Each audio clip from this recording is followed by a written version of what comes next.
Alrighty, welcome back to the stream, and welcome back once again to another MonDEMOS stream, where I just take a look at a couple games that pique my interest, demos, new releases, that sort of thing.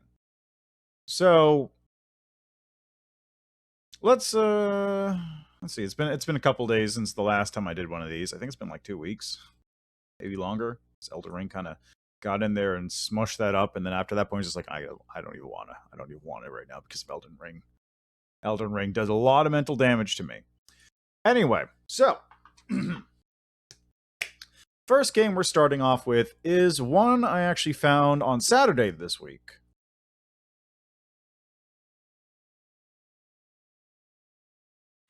Because I was doing my game dev stuff, and I was like, you know, what other kinds of games are there on Steam that are very similar to what I'm currently making? And I found this game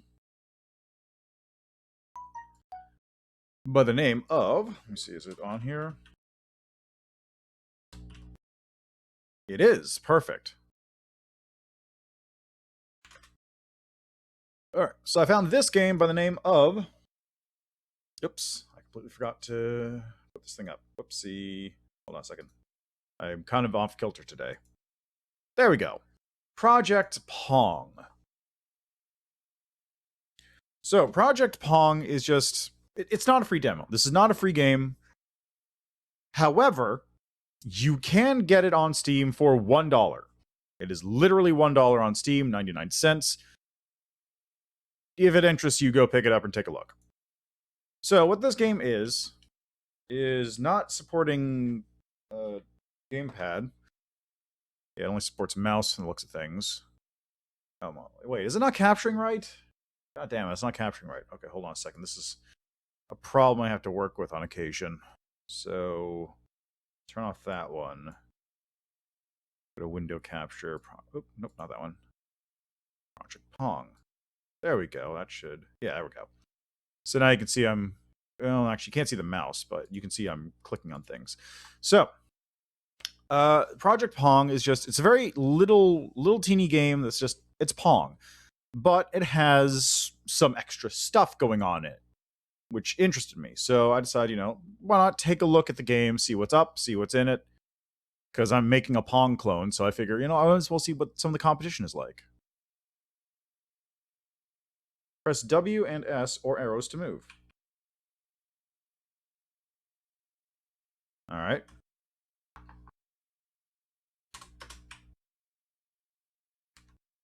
Okay. I guess I have to do both. Move towards the ball. Last one. Your goal is to gain 9 points. Okay. Good luck. Pong. Just classic. Oops. Just classic Pong clone.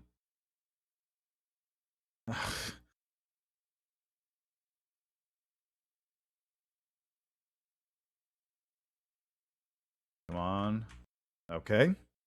I'm doing very poorly right now. I forgot to set my timer on as well.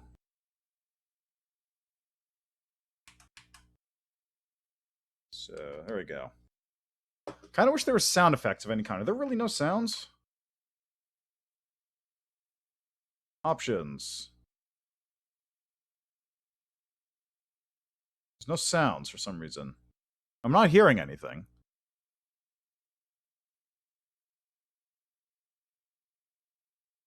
Yeah, ignore the rest of that for the time being.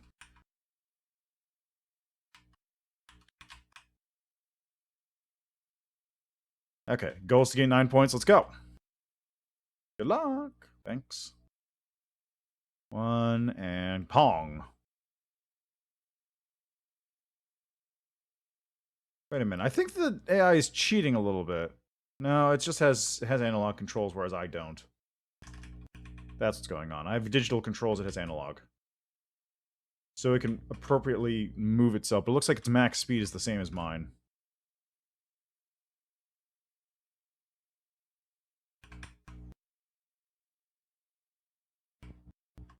Shouldn't be going towards me, should it?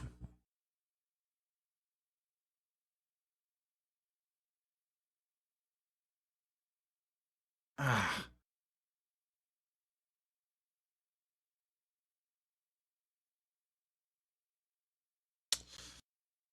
Come on. It's hard.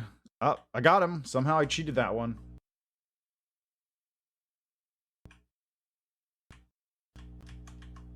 Somehow I cheated that one. I don't know how I did that. Ah, that was... Also, I really shouldn't be going to the same side as the one who scored. That's just my 2 cents here.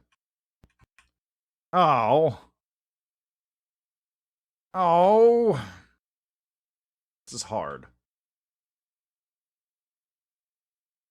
Okay. Oh.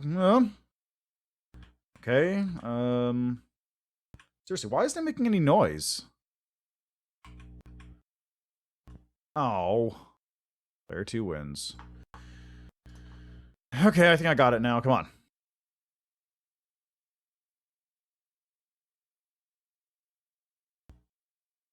So while I was looking up information about this game, I actually did find that this game was kickstarted, which is interesting.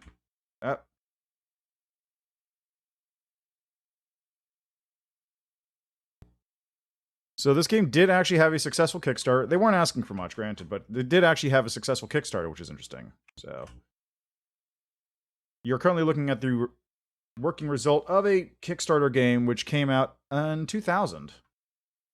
So it's been out for a little bit, but hasn't gotten much attention from what I can see. There's a couple Steam reviews, but it is only a $1 game. So I really don't know why people aren't just like, even if it's just Pong, people will pay $1 for Pong. Easy. People pay more for Pong. There's a version of Pong that's published by Atari called Pong Quest, which is like $15. It's just basically Pong, but it's got like some weird RPG mechanics in it. It's just like, what is this? What is this game? I really don't know what to make of it. I would have gotten it if it wasn't $15. Player 1 wins. Yeah. You unlocked a new skin. Okay, I got a little hairdo. Oh. Oh. Yeah, it's a little hairdo. Look at this. Got baseball caps, you got robes. Alright, so next level. 3, 2, 1, go, Pong.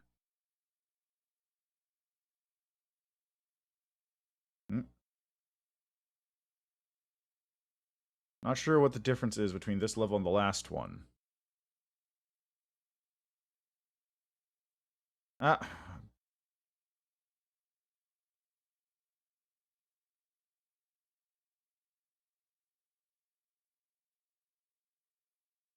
Looks like it's moving a little bit faster, maybe? Oh, the ball is coming at a different angle, maybe? I don't really know what's going on there.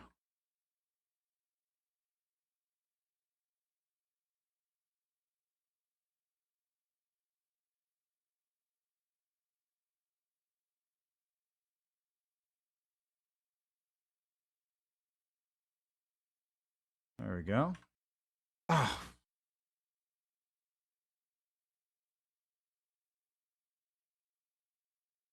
I'm seeing some of the cracks in the AI there. It's moving...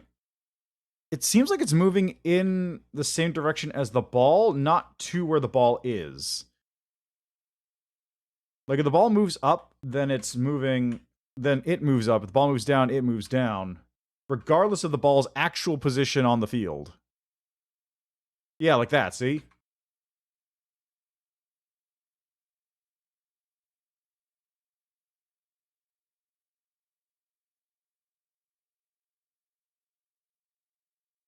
Yeah, exactly. That's what it's doing. It's not moving towards the ball, it's moving in the same direction as the ball.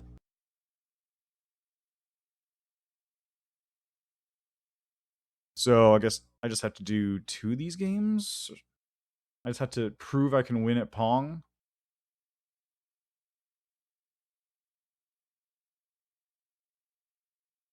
There we go.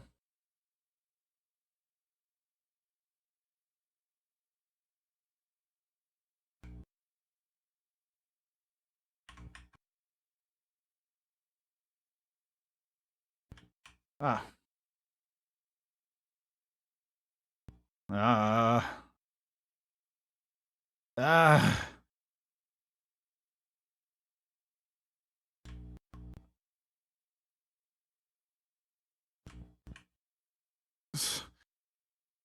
Come on. Come on. Come on. Come on, man. Just give me... Oh, man.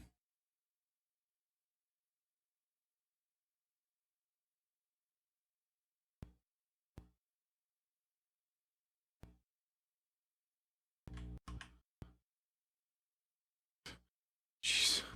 This is hard. This is very tricky.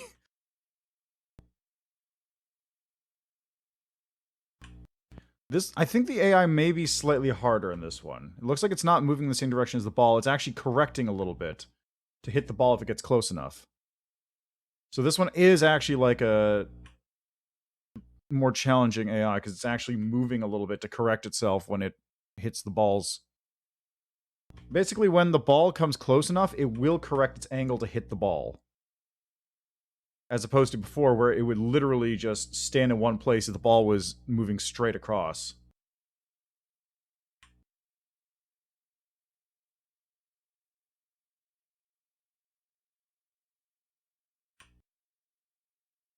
Yeah, okay, it looks like... Yeah, I think what it's doing is when the ball is within a certain range of it, it'll sort of move again to try and center it on impact. Come on.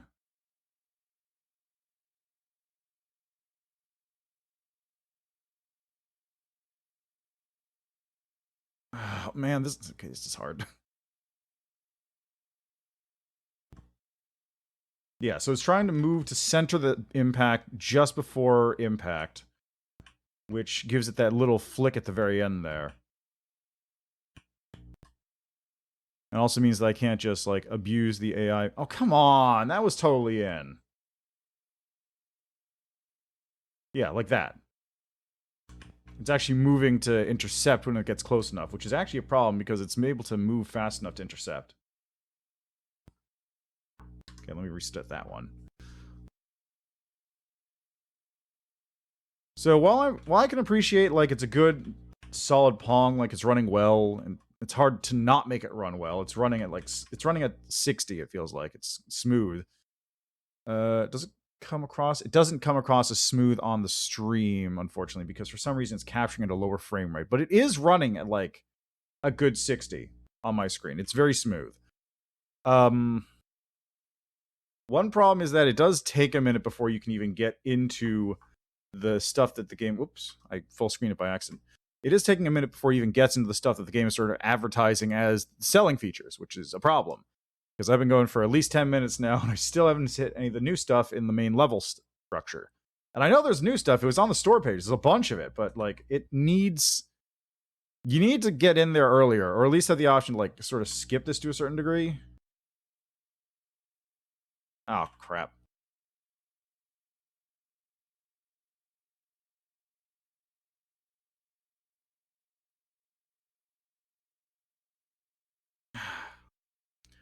As soon as it hits that one, I just basically lose all control. Yes.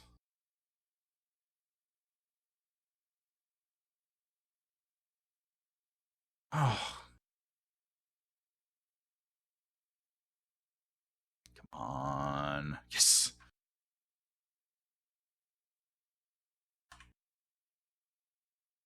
Where it's even come on.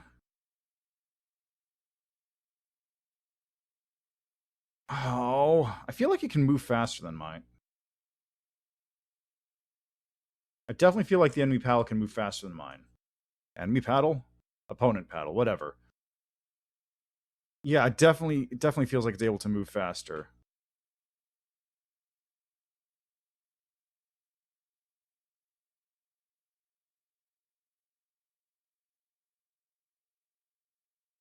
I mean, I'm just not reacting fast enough to get it to work.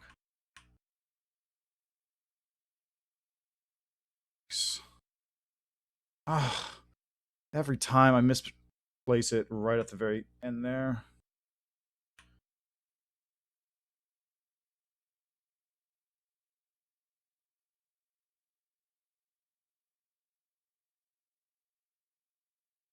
Okay, got it. Oh, come on! It's right there. 6, 7, 8. Come on, if I can just keep abusing the AI like this. 9, yes! Unlocked a new skin. Also, the fact that it's dead silent is very concerning to me. Ah, there we go. 3, 2, 1. Pong. What is this? What is this? What is this thing in the center? What is this? What is this? What? What is it? What is this? Like, the points are cool and all, but what is this thing?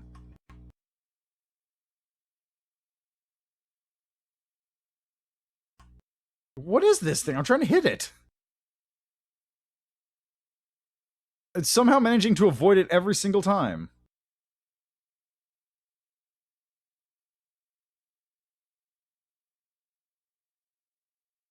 Ah, there we go.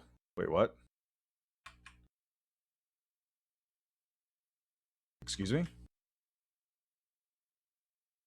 Yeah, get wrecked, get wet. What is that? What is it doing?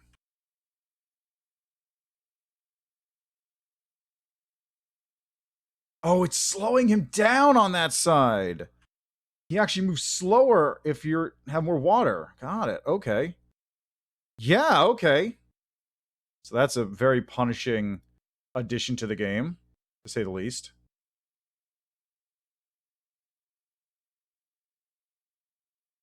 Oh, crap. Now I've been punished.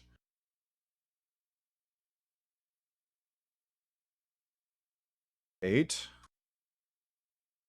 9. Yes! Oops, didn't mean to do that, actually. Again, it's dead silence is... What? Achievement completed. What achievement? What achievement did I get? Warning, all the achievements done against the CPU. Play 10 games. Oh. Play 50 games, 100. Win 10 games in a row. Unlock 20 skins, 40. Avoid 50 fireballs in a game. Fill a point screen with water. Hit 15 ice skaters in a game. Burn the opponent 10 times. Win a game without touching the cannon. Win a game while having all 15 bats in your screen. Win the game without breaking any lamp. Where'd the title go? Win 9-0 in a normal game. Complete all previous achievements. Defeat Master Mode. Alright, well, let's try number 4. Is this just gonna be water again? Like, I'm curious, like, what exactly is going on with this trip... Oh, that's what's going on, isn't it? The AI is not going to be aiming for it.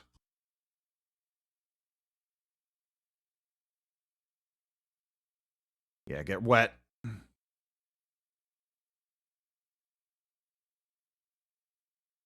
Uh-oh. Yeah, it's very sluggish all of a sudden. Yes. Uh-oh. That's bad.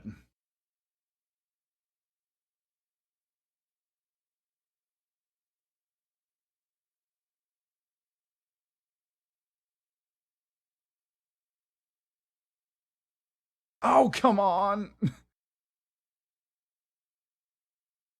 Oh, I'm getting all wet. This is a very hard to come back from mechanic. If you get too wet, it's really bad. I'm very sluggish underwater.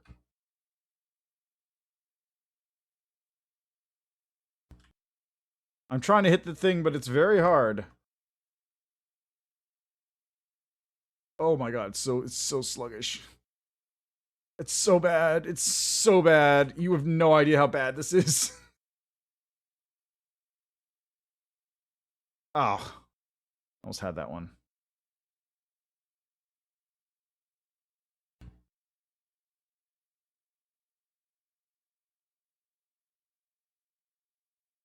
Alright, just break the AI. It's fine. Yes! Oops, didn't mean to do that. I keep expecting that to be the go to the next menu button. Alright, let's try one more of these, and then we have portals? Okay, I guess we're gonna do 2 more of these.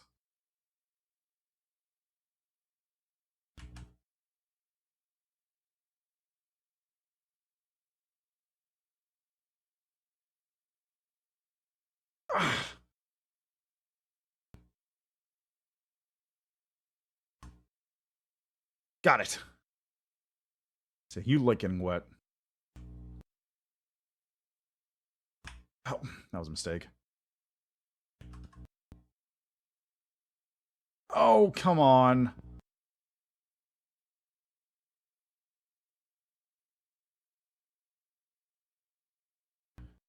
Ow.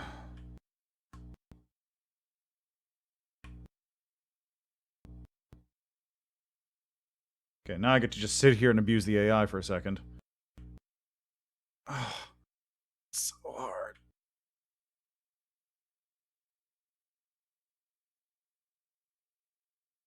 So hard to move properly. Oh no! How about some of that? You like that? Oh god, really?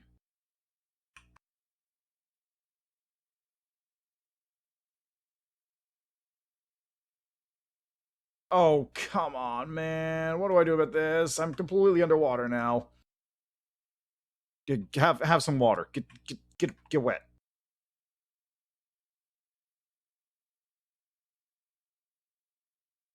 Okay, there we go.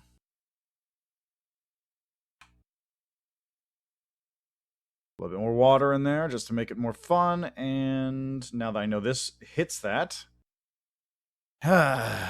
Okay, wait, I need to win. It's still not done. But now this should actually be easier, because unlike the ball, I actually have the ability to see where I'm aiming to a certain degree. Unlike the opponent, I should say. And also, I don't know why this game is completely silent. This is very strange. One. What is this? Excuse me? Okay. Oh god. Okay, this is... Oh, what? Excuse me? Excuse me? Oh god.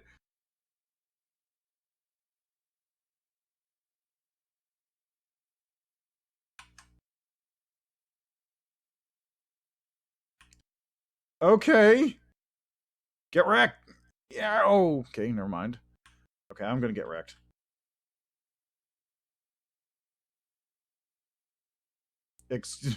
Okay.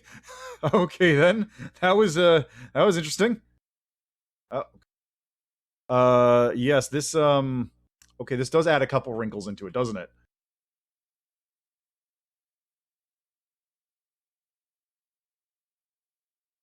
That's not what I wanted to do at all. It looks like it's oak. Oh, geez, that got me. Okay, that one got me.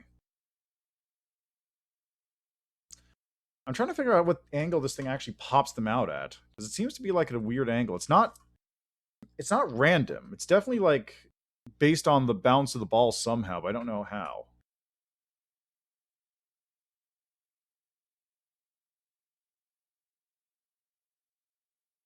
Okay then. Oh no, that's not what I wanted.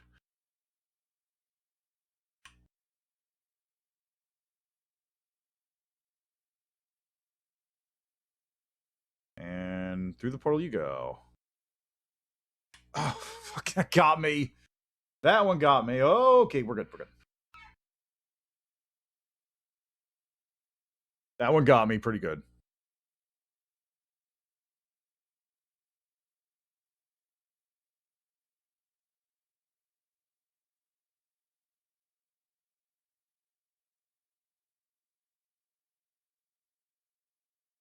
Okay, that was a little weird. Okay, we're good, we're good. And portals are going to move around again. Oh, shit. Okay, so that was interesting. Let's go back to the main menu and try some quick game, because it looks like, oh, I have to actually unlock these? It looks like I have to do, you can do player versus player, which is nice. Space Invaders? So is this Portal? This is probably Portal again. Yeah, it's Portal. Okay, so go back to the menu. What about this one? Why is it filling up? Oh, what? Oh, no. Oh, no. Okay, so the pyramid is also in the middle, and the level is slowly decreasing in size. Is this a sudden death mode? I like how there's a little skull down there. Look at that.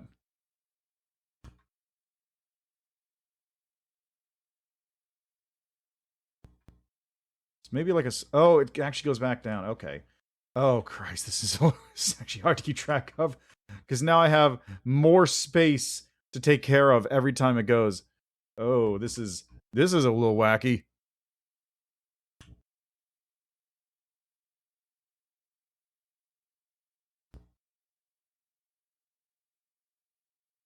This is more than a little wacky. Okay, player 2 wins. Yeah, fair enough. Alright, what about this one? What is this? It's dragons or something. There's an egg in the center. Which... We're hatching?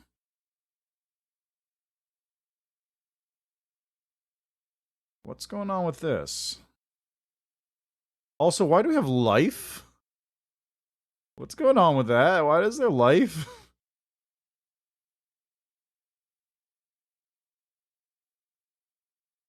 Oh.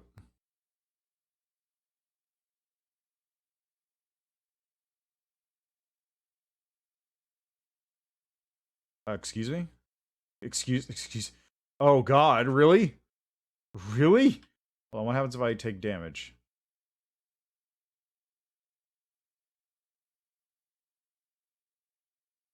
What happens if I do that? I die. And he gets 4 points instantly? Oh my god. Oh god, this is bad. So this is almost like a hot potato. So you gotta play around this thing in the center, because if you're the one who cracks it, then you're the one who gets to deal with getting killed by this dragon the whole way. Especially since now this is a one-hit kill situation. Ah. I was trying to outplay it, but I was not. I was the one who was outplayed. Okay, what's this? 1. Boop. Excuse me? What am I looking at?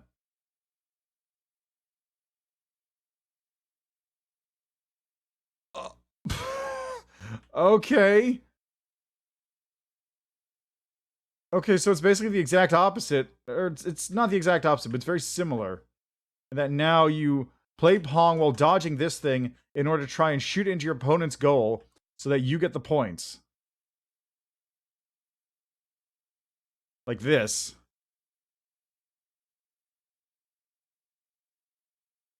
So the best tactic actually is to completely stall for time and just have the ball bounce as vertically as possible to try and avoid getting smacked.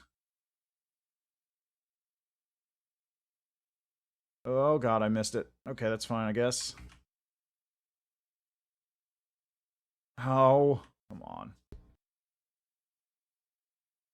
Really? I didn't get it? There we go. That's what I was looking for. Get wrecked. I got 3 points out of that. 3 points.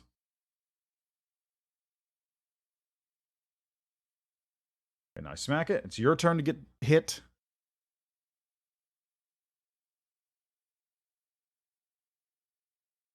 Take that. This adds a lot to it, honestly. Like, having to do this adds a lot of difficulty to playing Pong. It already was difficult with this AI. Because now I have to keep track of projectiles coming at me on top of everything else.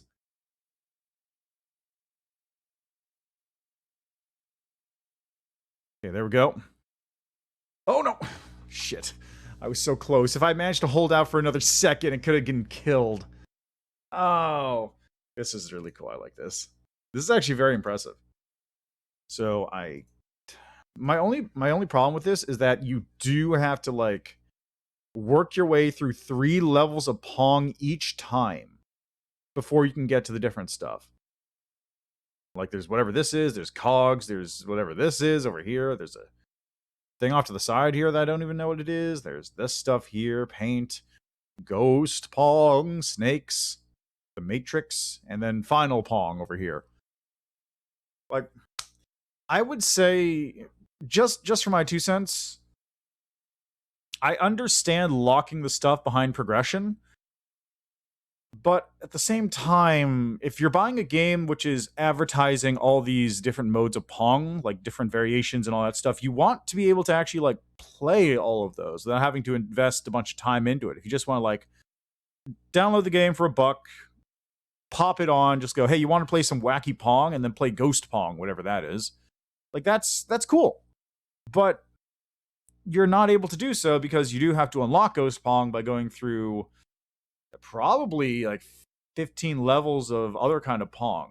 And it wouldn't be a problem if like you just had to do one and then continue onwards, and then for completion's sake you can unlock more stuff by just doing it. No, because you have to actually go through all 3 of these. And it's still a time sink to do all 3 Pongs. Like it's not bad. It plays well enough, but it's just like it does take skill to do, and you do have to actually do it in order to get through that point. Like I would say, if you want to do it like that, where you have to actually complete everything, just make it so you need stars. Like each level gives you stars, and you need however many stars to get to the next tier. So, just as an example, getting to this one, like this one, I did Pong once. I didn't need to do normal Pong twice after that point. So let's say I want to get to here, but unlocking the next tier here, the sand level, requires like, I don't know, 4 stars, which means I need to do at least 1 here, or 1, 2, 3 here, and then 1 here, or something like that. So that way, if someone wants to keep going, they can just keep going through the levels, try new Pongs, unlock the new ones without having to worry about stuff. But if they want to complete things or unlock everything, then you have to do all the other levels and get new items. That would also be good to unlock new costumes if you want. You can have new costumes based behind star amounts that you complete, level amounts you complete, as opposed to individual unlocks per level. That said, it does look like, from what I've seen on the page and just from when I played here, it does look like it would be fun to just bust out and play, but again, having it locked behind other levels is kind of a problem. Also, why is it dead silent? Like, I hear nothing. There's nothing there. It's making no noise. Like, what's up with that? Why is it completely silent? I don't understand. It's not broke. My headset's not broken, right? Let me like, is my headset broken? Oh, cool. I'm getting messages. Best followers, primes, and viewers on mountviewers.com. Oh boy. Wow. Wow, incredible.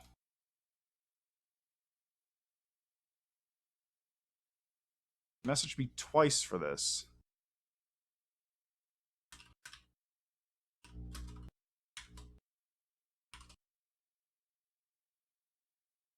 Let's block that account. Cool. That takes care of all that nonsense.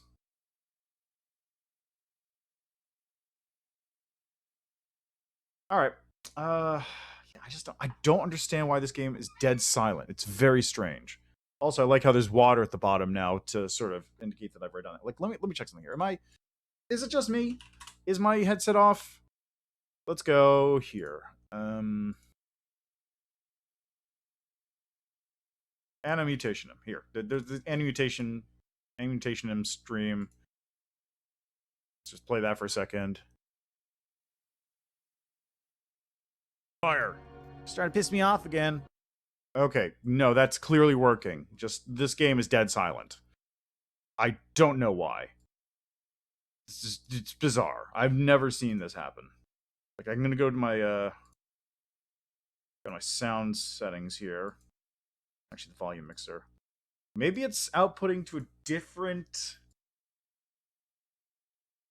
I don't think it's outputting to a different audio device.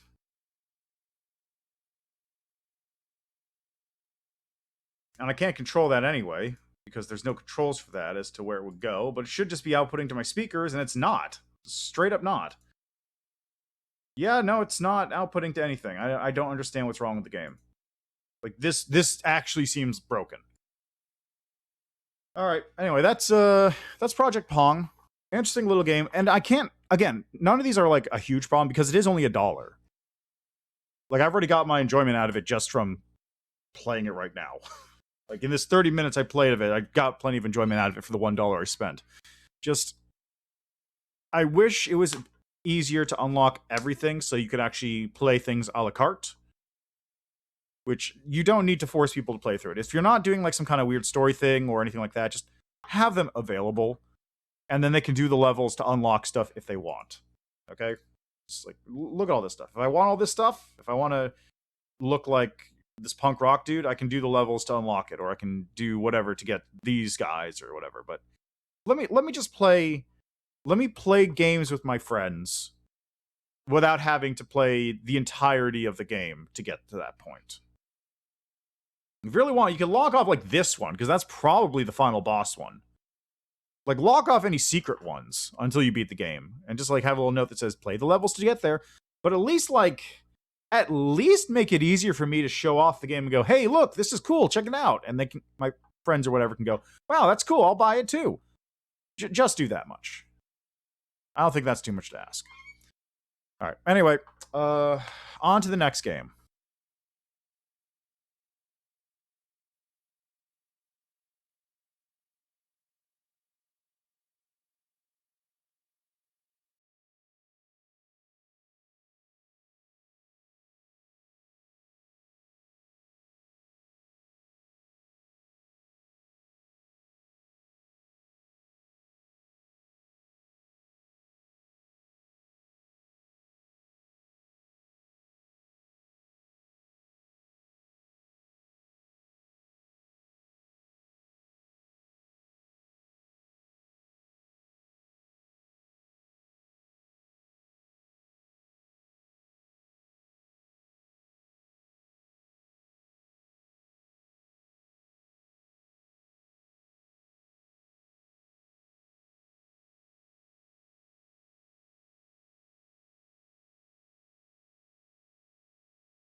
All right, so the next game on the list is one by the name of Lunacid.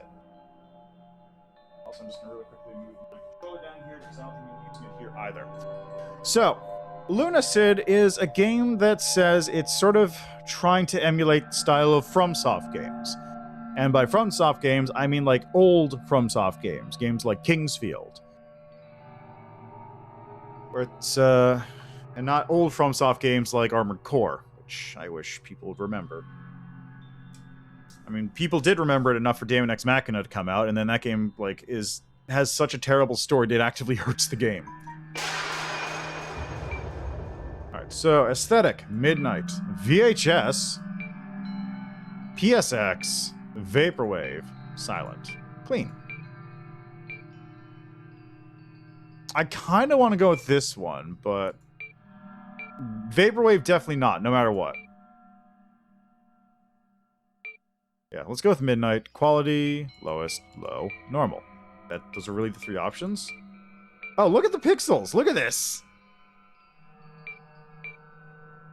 If you want that real PSX aesthetic, look at that.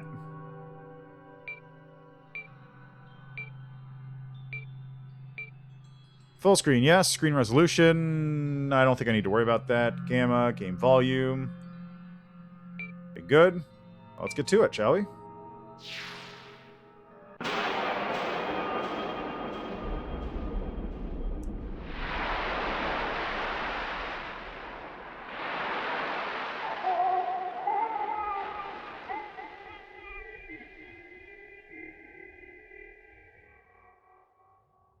Ah, I see this is a Bloodborne-based game.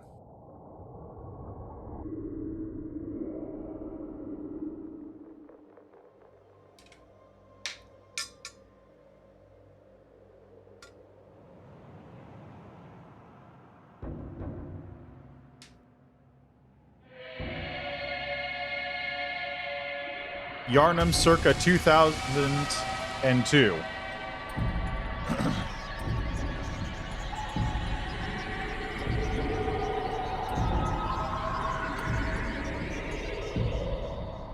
Yeah, Yarnum circa like 2000. Colorized. Recorded on VHS. Long ago. Long ago. Oh, thanks, game, actually. A great beast came from the sea and brought with it a poisonous fog that spread across the earth. Corrupting everything it reached, the poison fog slowly transformed the world and brought about a new age of demons and now souls. Grounded by the poison sky and outnumbered by creatures, humankind became desperate and formed feudal kingdoms. Closed off from each other, they became paranoid and are on the brink of extinction.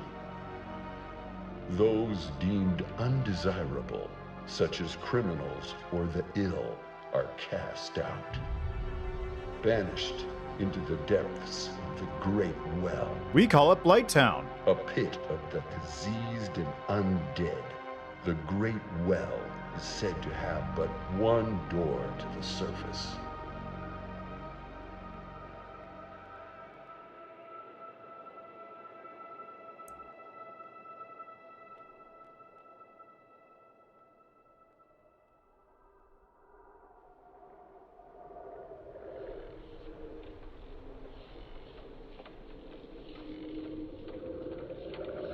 A great well in the north where the undead, where the dead are placed to await the end of time.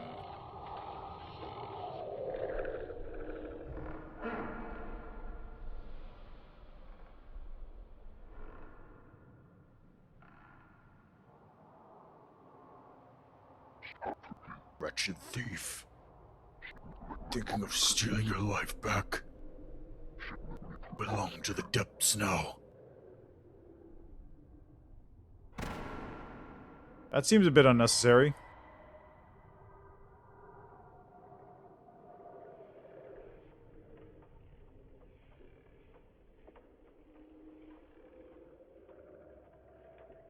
That seems a little unnecessary. Ooh. A hidden figure from a faraway land cast into the well for their crimes. They begin with little but are adept at finding lost treasure.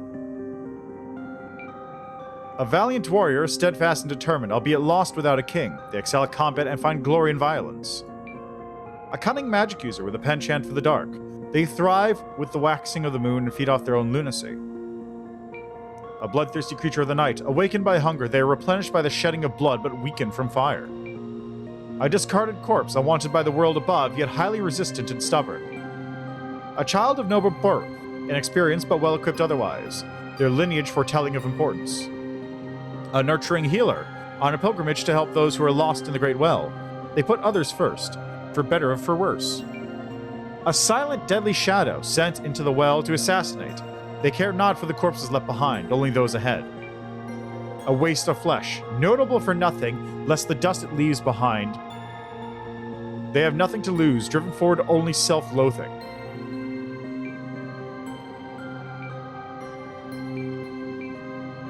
Oh, look at this. This is a little too cute for this. I'm gonna be real. That's just a fucking Dark Souls. Blade. Oh. External image, Lunacid data assets. X1 image. Oh, look at this. Look at that.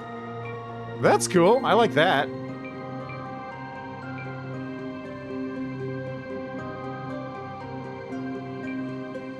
And of course, you can just change it around very easily. Let's go with Nightman. And we're going to stick with, let's actually go with a knight, because warrior classes, generally speaking, are probably the easiest ones to deal with.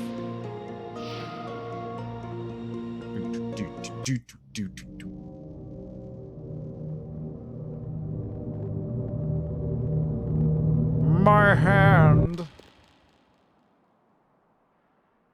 Hollow Basin. I increased the mouse speed a little bit. It's kind of slow.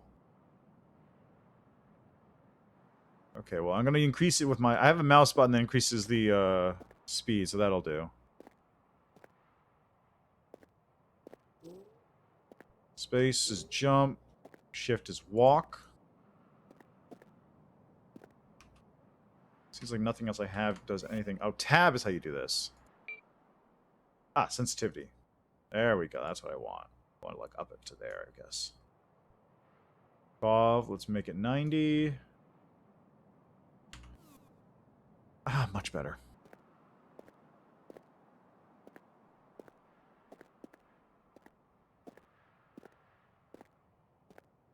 What else do we have in the options, actually?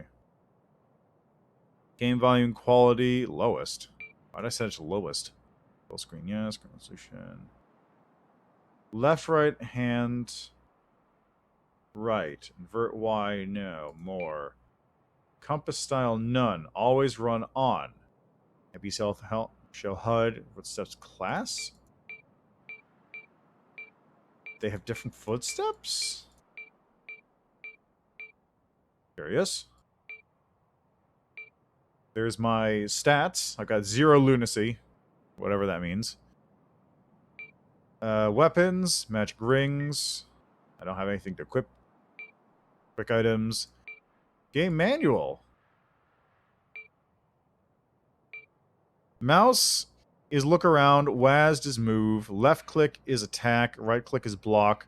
Space jump. Shift is run walk. Because, of course it is. I like how it's called button east. That's actually convenient because it's better than just saying, like, the X button or the B button or whatever. Tab /I /select is open close menus. Figure that out. Controls. C is use left magic. V is use right magic. Q is swap weapon. E is interact. 2 is use quick item. 1 and 3 is move your quick items around. Okay, wait, this is, oh no, this is different. Long ago, a great beast came from the sea, and it spread a poisonous fog across the earth. This event transformed the world into a new age. An age of magic, but also an age of death. Creatures and abominations came from the fog. Silver liquid fell from the moon and made a deep passage into the earth. As humans became destitute, having fought and lost to creatures throughout the many years, they created the Great Well, a series of pits and tunnels carved out by silver moonlight. And into this sunken heap they banished the abominations, creatures, and anything else undesirable.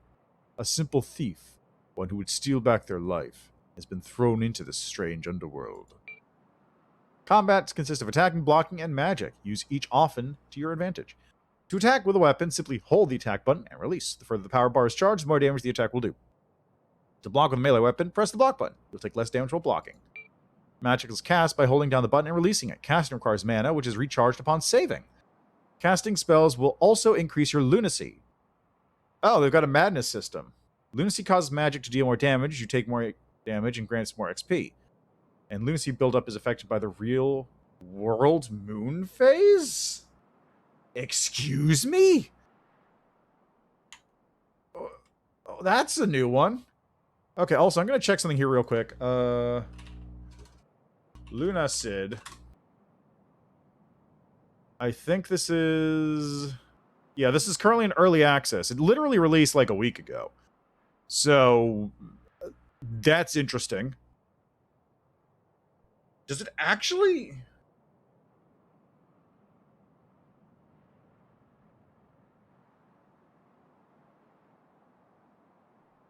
Does it actually change based... What's the current moon phase?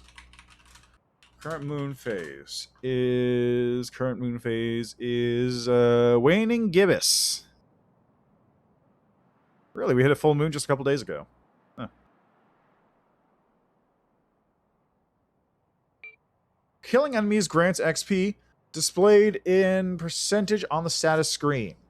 At 100 or more XP, you can level up your various stats and a magic crystal. Some weapons can be leveled up into better ones by inflicting damage to monsters and breakables. Oh, weapon XP, okay. To level up a weapon when it's ready, you must take it to a smith's grave. 6 different element types: normal, fire, ice, poison, light, dark. Enemies will have varying resistances to certain elements as well as you will depending on your class. Other. Not all NPCs are hostile. Some can be talked to and may offer aid or items. Look at this cutie. Look at this plague doctor. Material items can be obtained from enemies or found throughout the Great Well. These items are used in alchemy to create useful things.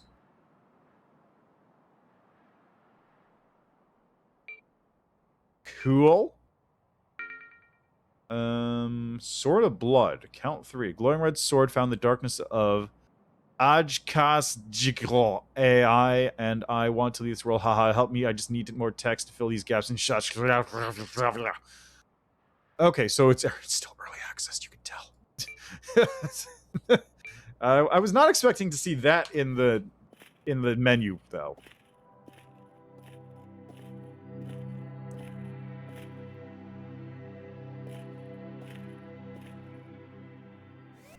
Aha!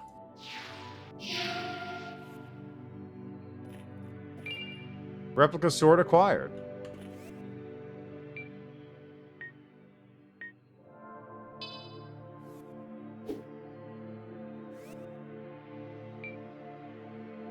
An expertly sculpted piece of stone made to resemble the steel longswords of the castle guard. Not an elegant weapon by any means, but better than nothing. 40% guard.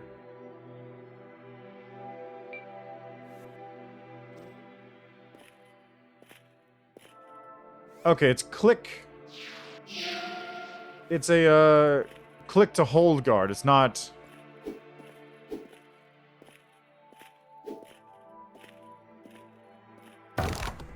Oh, interesting. Seek the slumbering creature of moonlight. They are the last existing door. Whatever you say. I do wish I could move a little bit faster. This is run, apparently. Apparently this is run speed.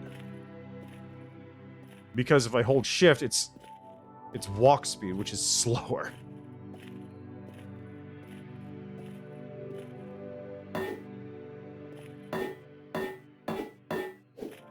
Okay, down into the pit we go then.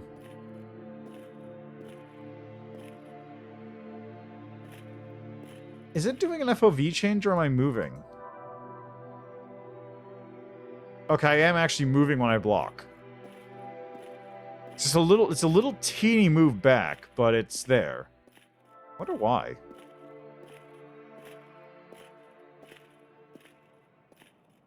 There was a backstep stat listed on the weapon, so maybe that's what that is. If you block, you move back a bit. River of Death.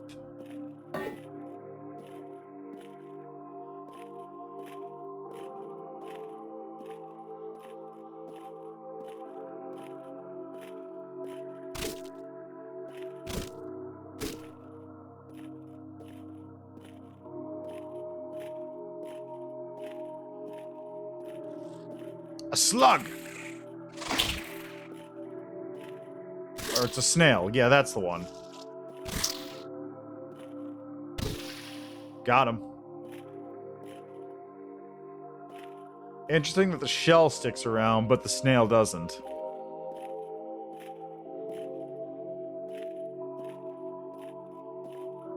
Oh man, I'm gonna get so lost.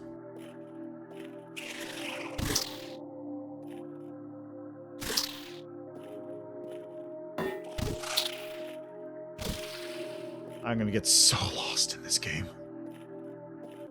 Like, part of the problem is that a lot of these corridors are very similar. There's not a lot of signposting.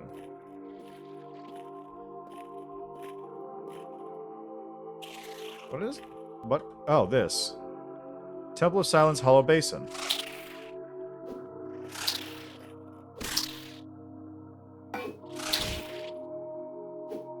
Get back here, you coward. There.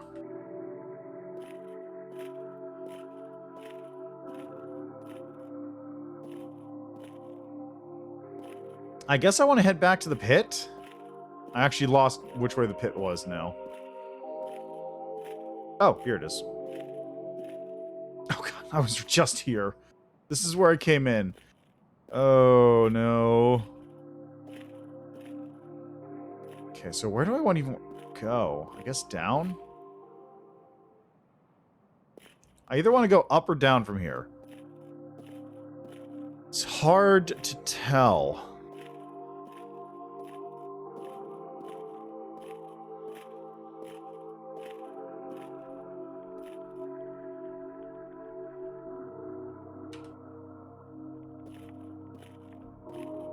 Aha. Health file acquired.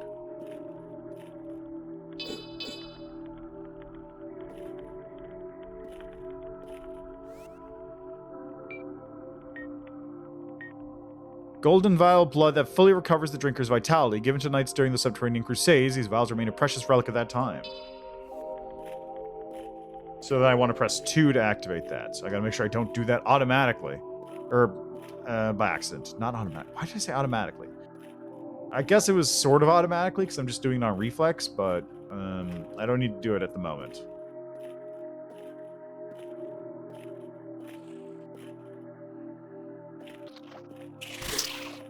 Preemptive strike.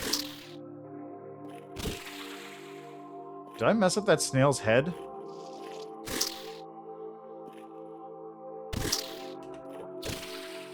Oh, hello. Summon snail acquired?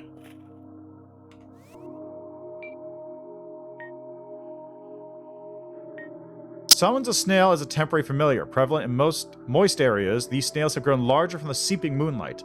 Although fairly useless in a fight, some magical practitioner thought of use of them.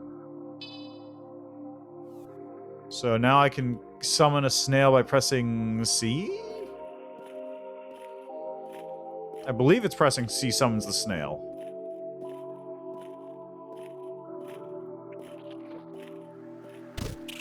Milk snail.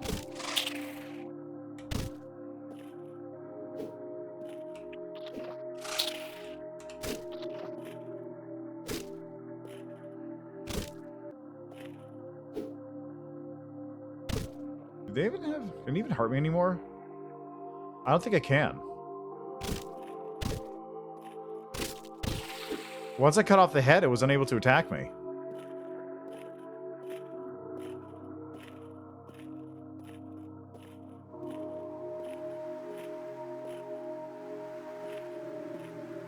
That was a big snail, too.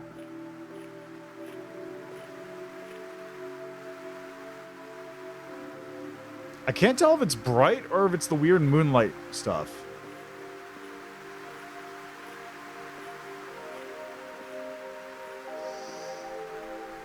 The fuck are you? A shulker. Cursed. What does cursed mean?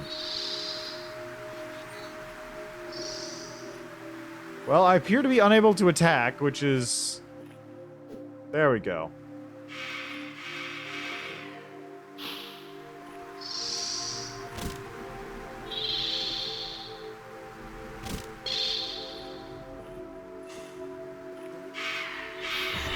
Ow.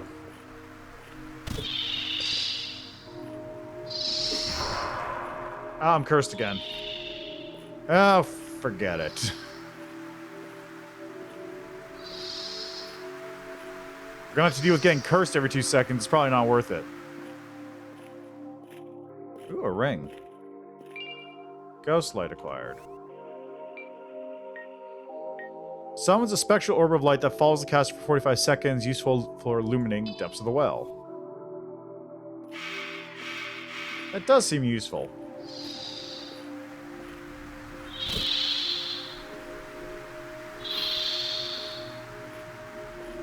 Okay, well, since I've got this shulker over here, what's over this way?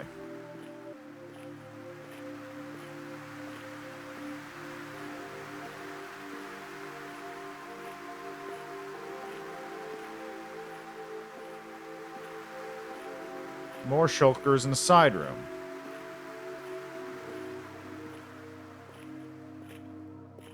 With another shulker in it. And more side passages. God damn it, this place is huge.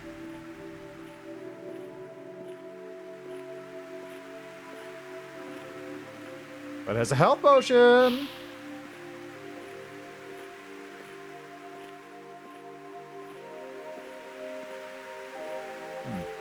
Camera movement feels a little sluggish for some reason. As in, like, I move my camera and my sword falls after. Which is strange. Really don't know how to feel about that. Like, it feels weird. It's like there's a little bit of disconnect, but not a lot. Oh, what do we have here?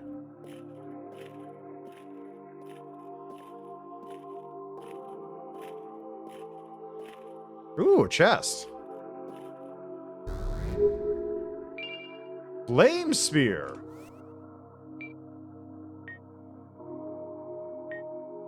Fires a flaming javelin, a weaponized form of pyromancer created by Fire Wish Ashley.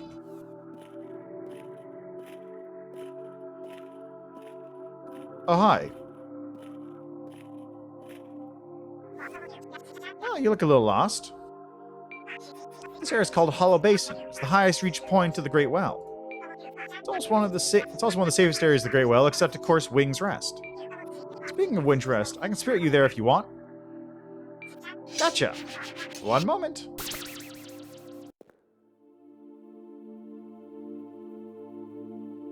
Wing's Rest.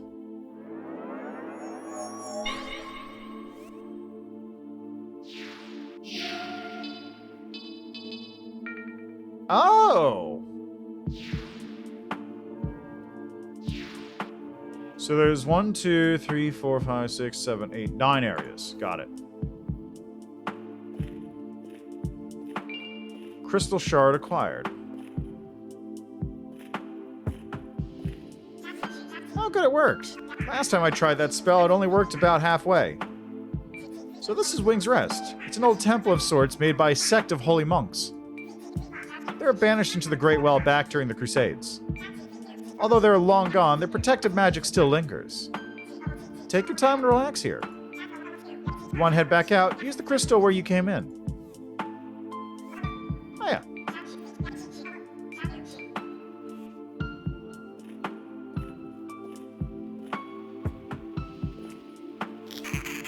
Cheryl the Crow. Oh, what a mess you've been caught up in. Welcome to the depths, outsider. Escape to the outworld has long been a myth. But if you're going to explore, why not prepare yourself? Fancy a new trinket, perhaps? Yes. Enchanted key. Bewitched key made from ocean bone, able to remove the old enchanted gates that were put in place after the Crusades. I can't afford anything, so I'm just going to take a look. A rapier. Thin and light piercing sword made of steel. Steel Needle, a strangely modified rapier with the guard removed. Though quick and agile, some defense is sacrificed.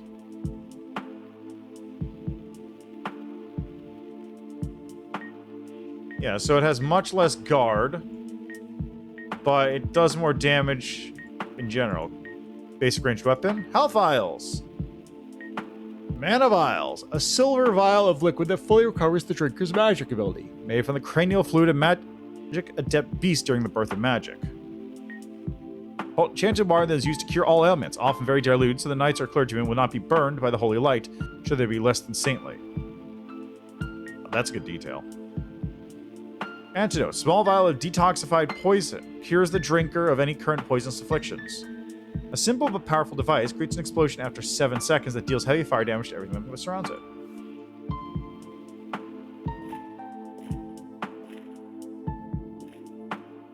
The moon cried to us in our time of need.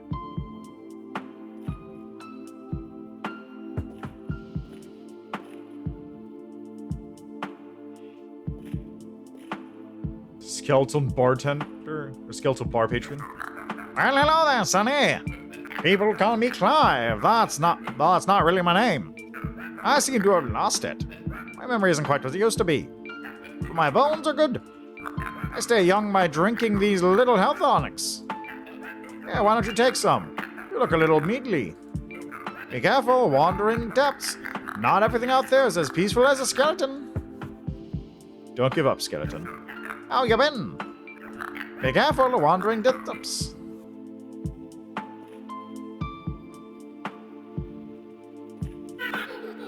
Salutations, Outlander. Welcome to the depths. I'm Etna. I study the sacred art of alchemy down here. If you happen on any materials during your journey, you should bring them to me. Want to do some alchemy?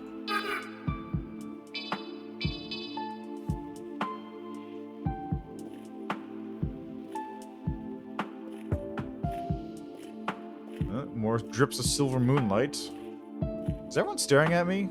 Pretty much. Oh! Weapon is not ready. Roberto Hephaestus.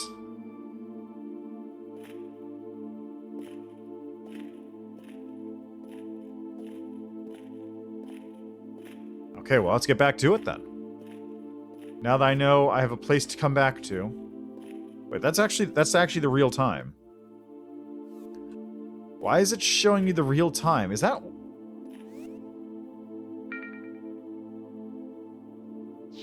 Go up to the Hollow Basin.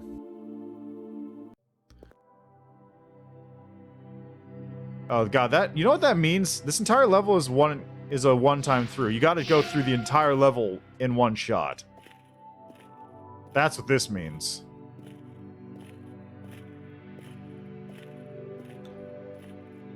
That's the wrong way. I imagine there's probably some shortcut nonsense going on, which I'm hoping for that. Also, I like how my hand is severed and floating around in front of me. Like that's probably like literally what's happening. It's not just a disembodied hand like, haha, look at that kind of thing. It's actually probably literally floating around in front of me like this.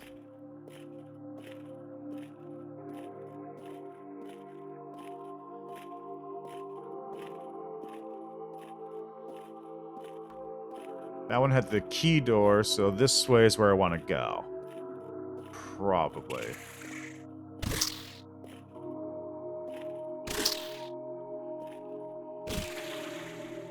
Good. I kind of want to try out this spell.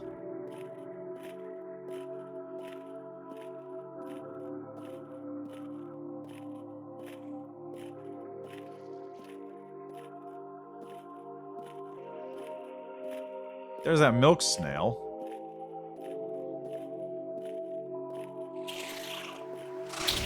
Rude. Okay, let's keep going this direction. Because I kind of went the other direction last time, which is good because I found a friend. Oh, look, an item immediately. Mana recharge.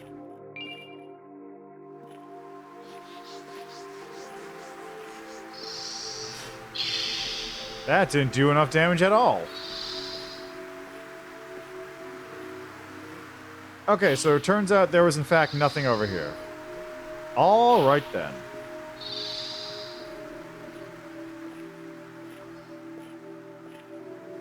That fire spell was kind of less than ideal. Maybe I need more Lunacid to do it.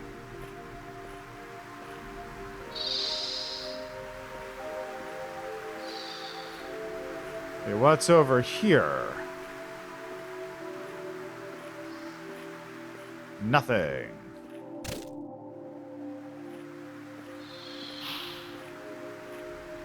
At least these things don't seem to be aggressive. Unlike the snails. The snails are hyper-aggressive. For snails.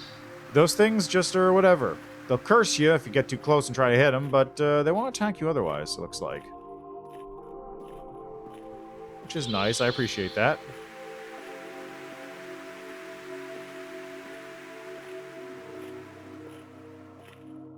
Okay, that's where I went last time, I think. So what's over here?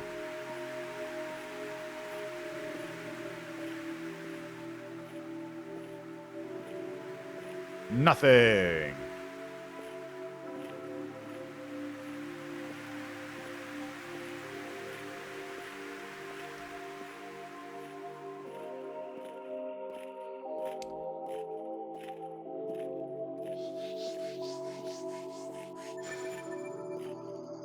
Oh, good. It's following me. I feel like this is actually making it harder to see in this area, if anything.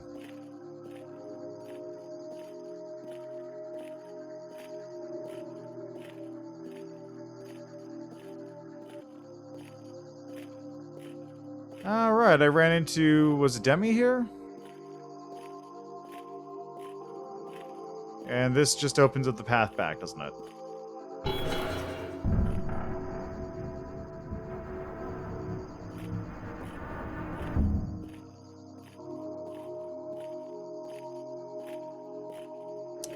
Boy, does it.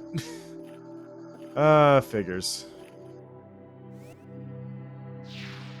That figures, doesn't it?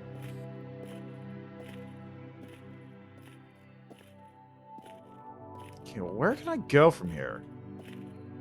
I didn't have a weapon when I came over in this area the first time, so maybe there's something?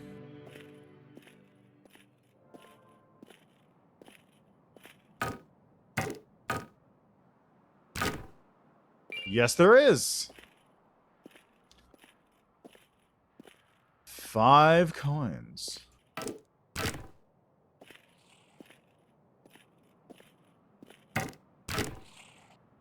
Well, you know what 5 coins is? That's enough to buy a key.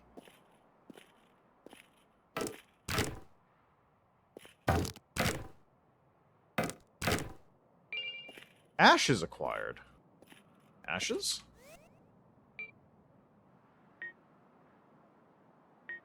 Fragile sharp crystal, by breaking it, the magic that is released surrounds the user and warps them back to Wing's Rest. Oh, okay. Forgotten withered remnants of a dead fellow. Ah, I see. So that other thing was just a placeholder. I see.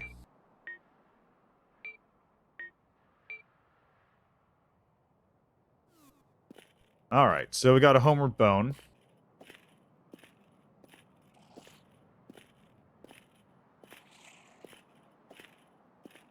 We got ourselves a homeward bone, a singular homeward bone. Which isn't really even a homeward bone, all things considered. Alright, so I guess back to the...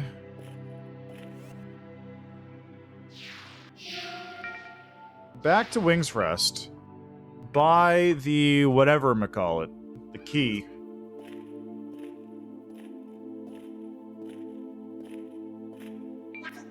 Hi, I found this and it made me think of you. Hope you're being safe on your way down.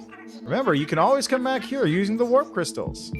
Sometimes it's good to take a break or even revisit an area you've already been to. Be safe. Thanks. Okay, what is this thing I got? Earth Elixir. Flask of enchanted water embodying the spirit of the earth. By drinking it, one becomes closer to the earth and gains plus 40 maximum health. Cool. Ah! I wasn't asleep. I was just fancy a new trinket. That's why it only costs 1. Although, what happens if you buy the bomb?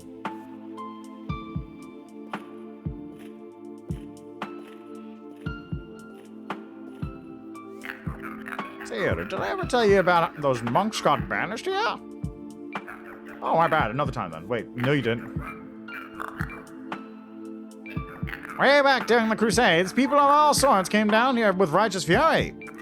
I guess they were afraid of eventual uprising or something. And back then, there were still many ways out of here. Anyway, there was this sect of holy monks who wanted in on that action, but monks simply don't fight and weren't allowed outside the monastery. So they all decided they would use their magic to help by summoning a demon. That seems like a bad idea. I think their plan was to kill it, but after the ritual, they were surprised to find out the demon was an infant, instead of some giant brute. They couldn't bring themselves to kill her, so they actually raised her in the monastery. After the Crusades ended, the church heard about it, so they all ended up here. They built this sanctuary and lived here for a long while. But that was so long ago, I guess they're all gone now. At least I think that's how it happened. My memory ain't that good.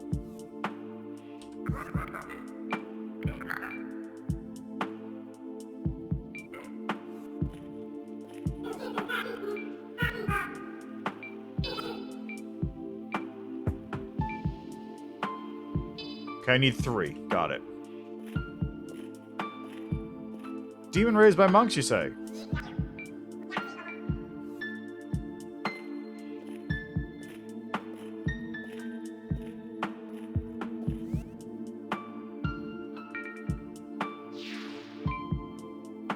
Okay, Nicole, where was that door? I think it was where the snails and stuff are.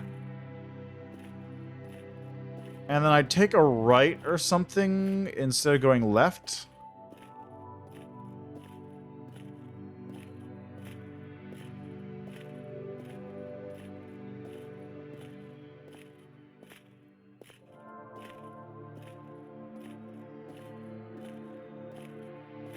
It was something like that. Oh, did I really miss this other chest?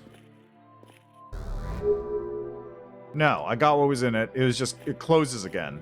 That's not confusing or anything.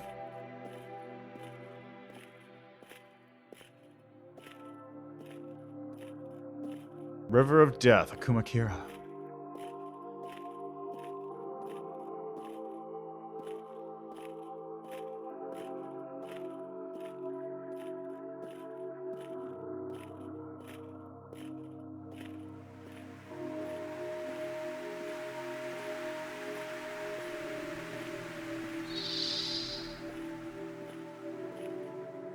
You're not aggroing on me, are you? Okay, good. I didn't want to deal with that this early.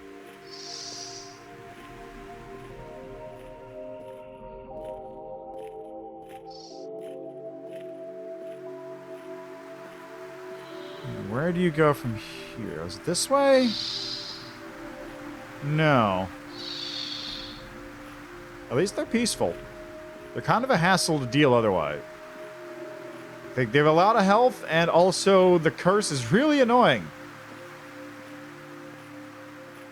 I think it's over here, right? I do wish you could move a little bit faster, because, like, there's nothing really challenging me on this way. It's just here. I just need to go through it. It's just like, I moved really slowly. It's a little unnecessary.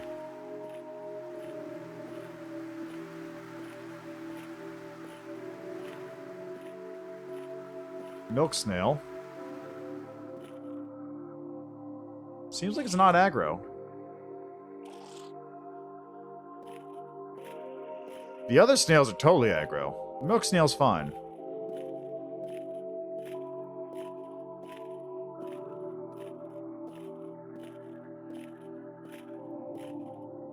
Was this it?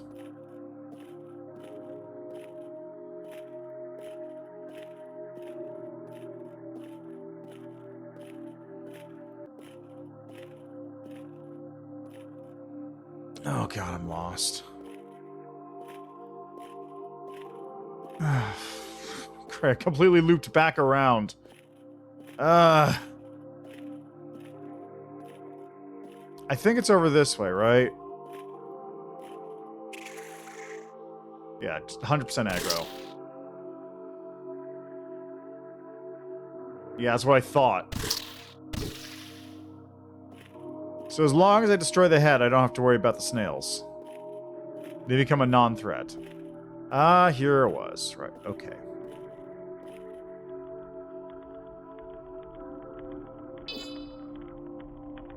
How do I use the key?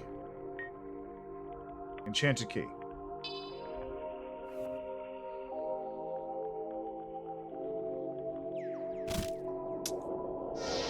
That's a little grody. Wait, I keep it around?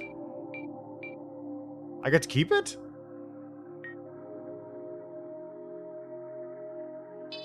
Yeah, I'm not gonna complain.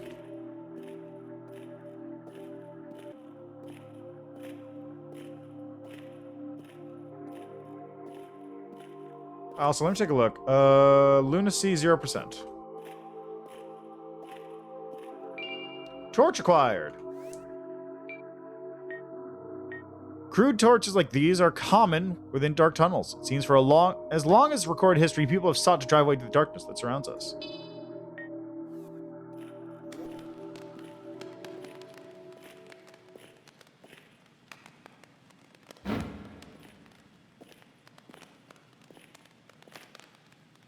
Kind of wish it wasn't, like, right there. Could be off a little bit more to the side.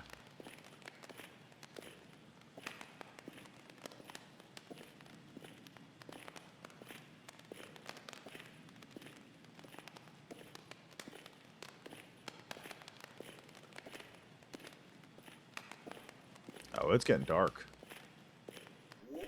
Yeah, that's dark. Oh, boy.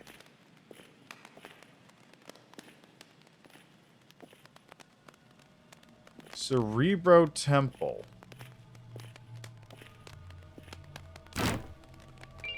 Nice. What is this?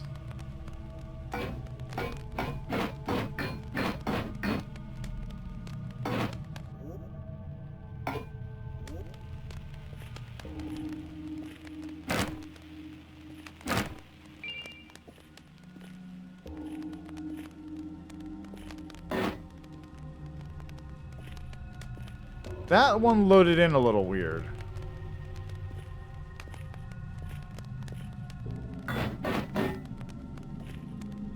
Alright, hold on a second. I got a phone call.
Okay. Back to what I was doing here. This ominous-ass temple. This is incredibly ominous.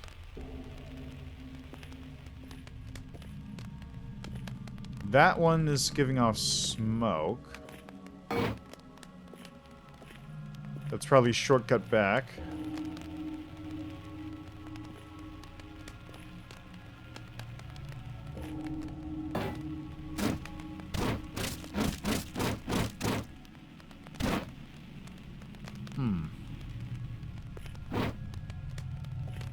I don't like this. I do not like this one bit. One of these is gonna jump at me. I know for a fact one of these is gonna jump at me.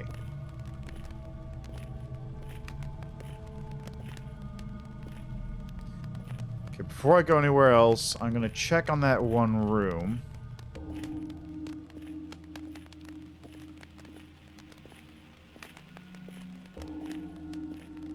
Check on this thing over here. So I want to know what's going on over here.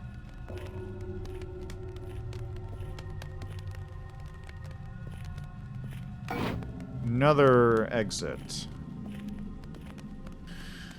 Okay, into the catacombs. I don't like this one bit. This is going to be a death trap. I can feel it in my bones. I know for a fact.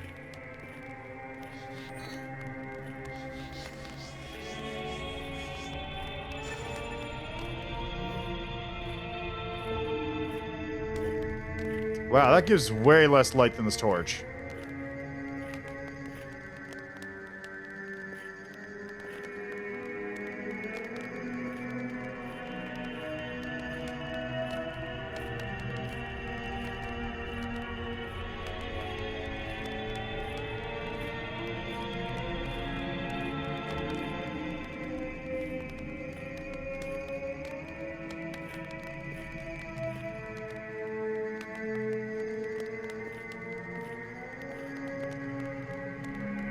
Soon we'll be free of the accursed well. For great prophet Abdul has found a way out. While we're tethered here physically, our minds can be extricated with enlightenment. Whatever you say, bud. This music is not helping the situation.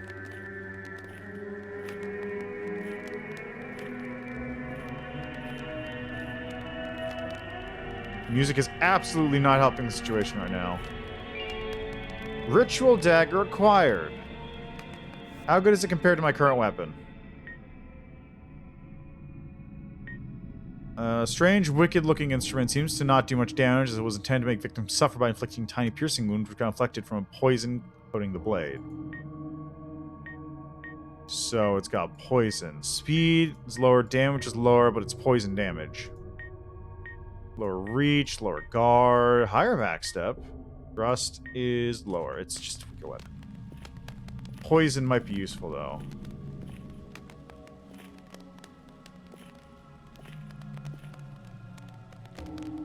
Trust any of you fucks.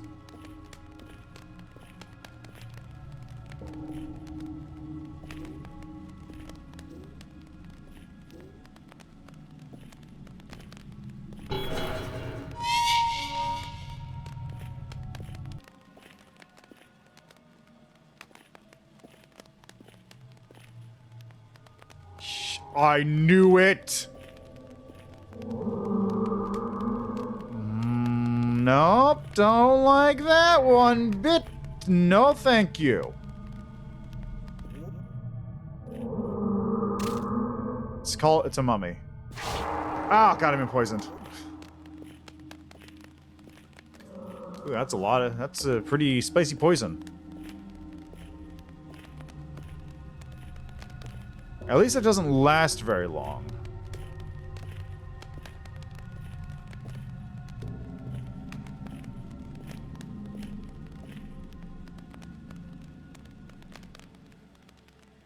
What are you guys worshipping a snail?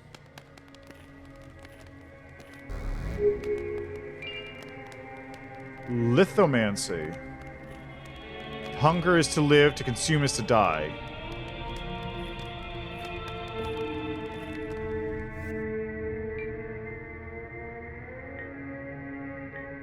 Type unknown. Forbidden blood magic that gives life to the inanimate. Unable to comprehend existence, the objects only scream. Created by Mad Wizard Abdul before his exile, it is unknown what the purpose of the spell was. Thanks, that seems horrible. Let's try it. Oh god, this has got a long charge time.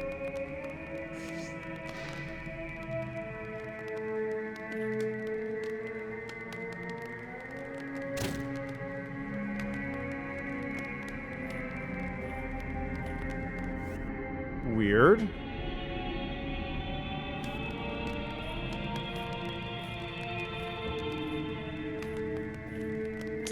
Weird. What did that do? What was the point of that?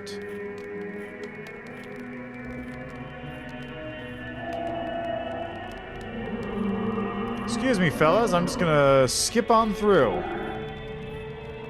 Just doing the normal Dark Souls thing, you know, haha. Boy, I hate this. It's not too bad, all things considered, because the only enemies appear to be very slow. But still, I'm not a big fan.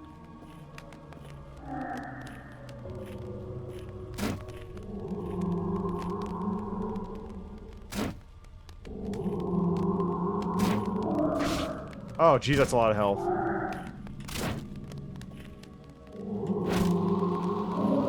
Yeah, burn, baby!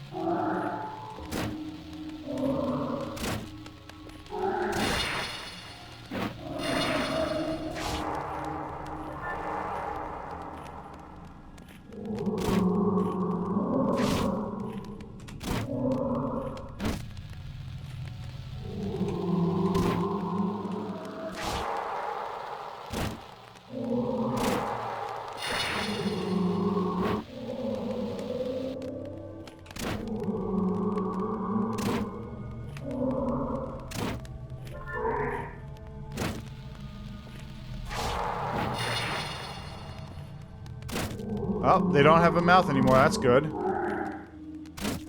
I don't know if that is good, actually. I hope it's good.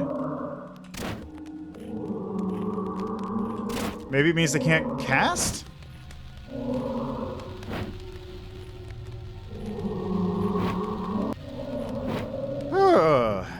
Thanks, Torch.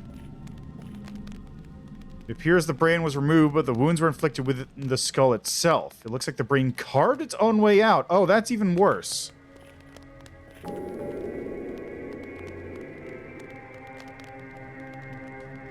Hi, Sven. I did not know there was a new announced Witcher game. Is it a Gwent one, or is it like a full Witcher game? Like, I've not seen anything about it, period.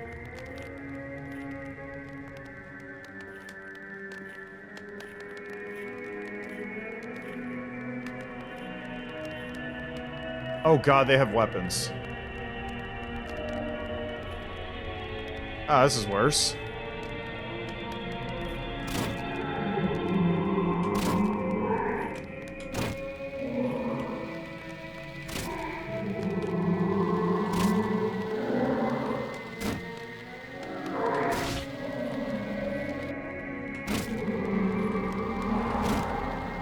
A new saga? So, like, Siri or what?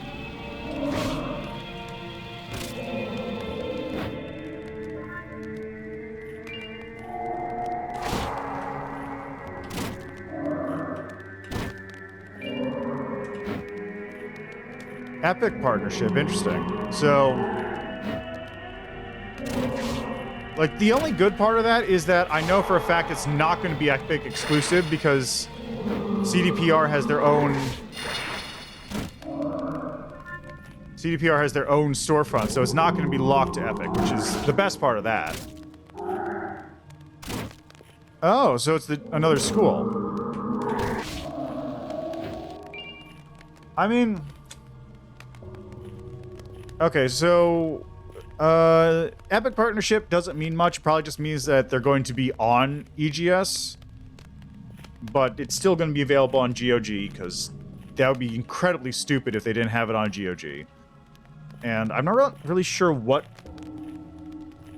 Epic would actually give them, considering they're not using Unreal.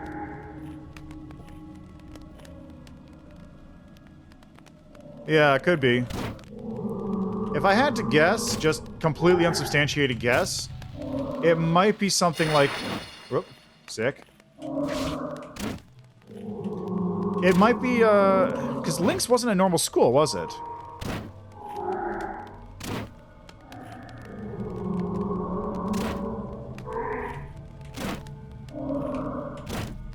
Because it was like Cat, Wolf, and I think there was another one.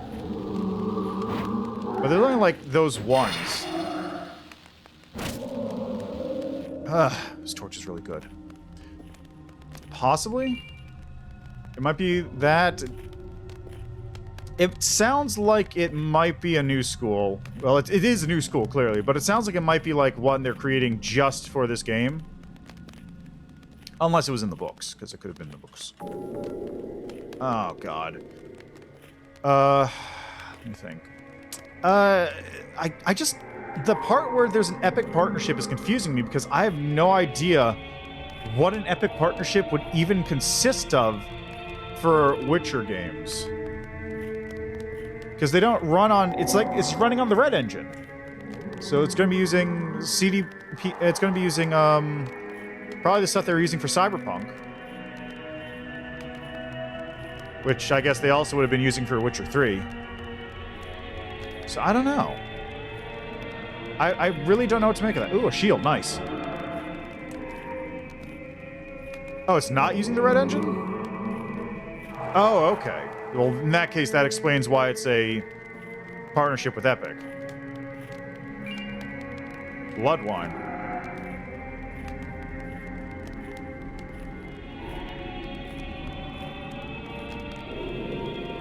What the? Okay, there we go. Okay, that makes sense. They have better documentation on the engine in that case. Blood Strike. As far as the rest of it, I mean, could be cool. I don't really know, because we have no information. If that's all the information we have about the game, then I can't really make any comment about it.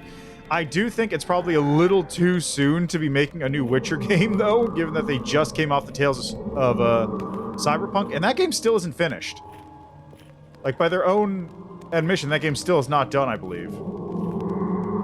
So that, I don't know if that's the best idea for them. Ah!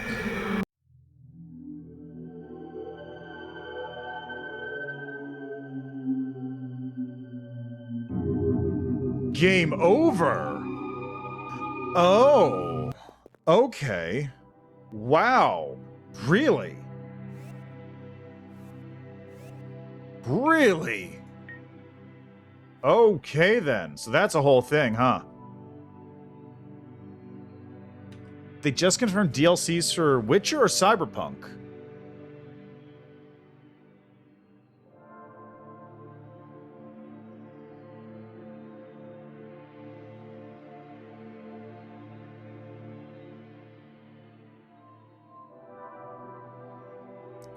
Yeah, I don't know if I believe that. I mean, I believe the Cyberpunk thing, but the Witcher thing seems like that's going to take a while to come out. Or if it doesn't... If the Witcher game is scheduled to be released any time before, like, 2027, it's probably going to be bad.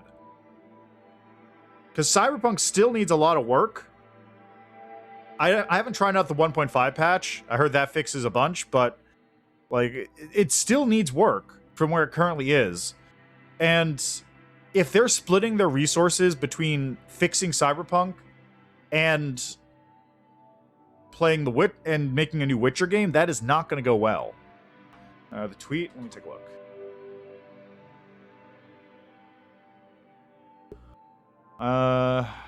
New saga begins. A social site doesn't load if you use the screen grab. Happiness, next installment in the Witcher series of video games currently in development, kicking off a new saga for the franchise. Exciting moment, we're moving from Red Engine over to Unreal Engine 5, beginning a multi-year strategic partnership with Epic Games.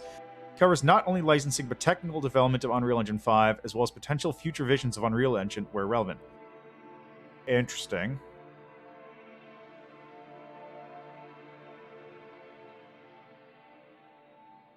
So that's...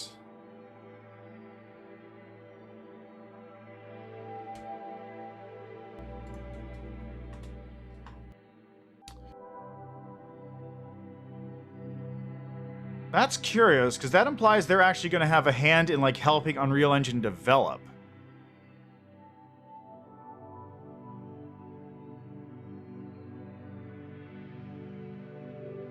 Which is strange. At this point, no further details regarding the game, such as development time frame or release date, are available. Good. Red Engine, the technology which powers Cyberpunk 2077, is still being used for development of the upcoming Cyberpunk 2027 expansion.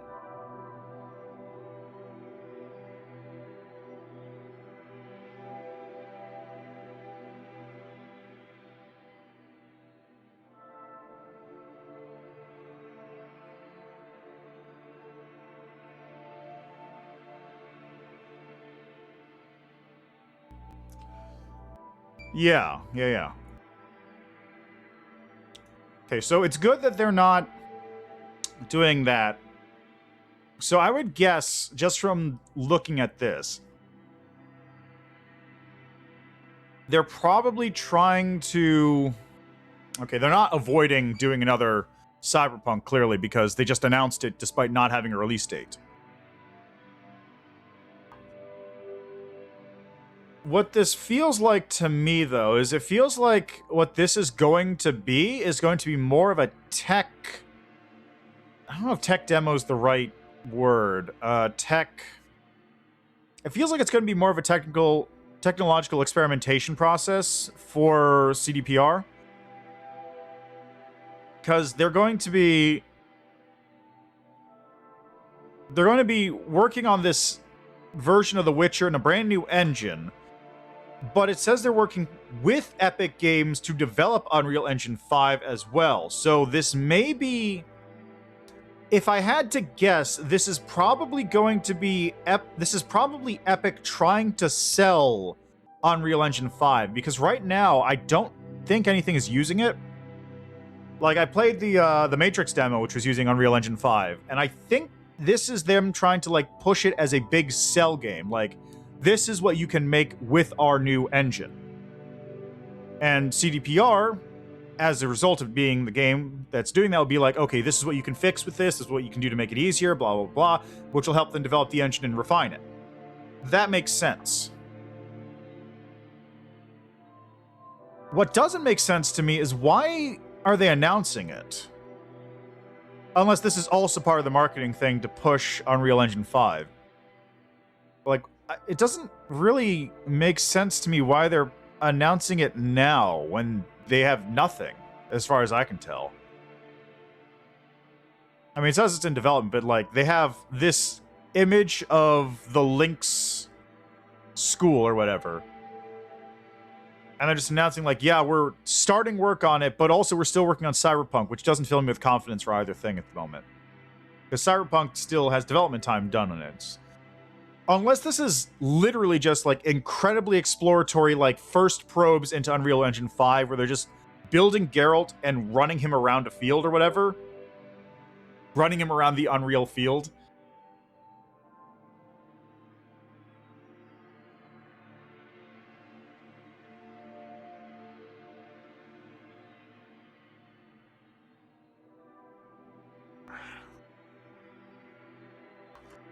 Yeah, I suppose. But, yeah, because that's right. Bethesda did announce Elder Scrolls 6 like a couple years ago, didn't it? I still like that one dude that has... There's, like, some dude who always posts, like, every single year, like, a financial report on Bethesda and says, that's why they have to release Elder Scrolls 6 now! It's like, dude, the game's not even being made yet. Actually, no, that's a lie. The game is being made. The game already exists. It's called Skyrim. You can literally just play Skyrim, and they're probably just going to mod Skyrim to be the new Elder Scrolls game, because that's what they do with all their games. Anyway.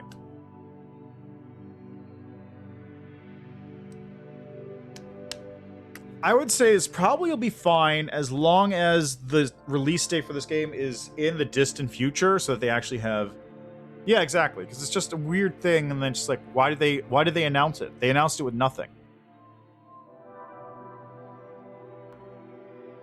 Yeah, I totally get that. Like, a hint that you're working on something is fine, but not, we are working on a new Witcher game, and then in 7 years or whatever, it's finally out. Like, that's what they did with Cyberpunk, and that turned out poorly, because everyone was waiting for Cyberpunk the whole time.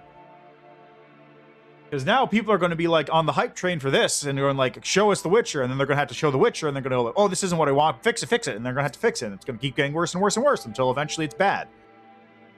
I don't know, man. This... If I had to guess, this is probably Epic's fault.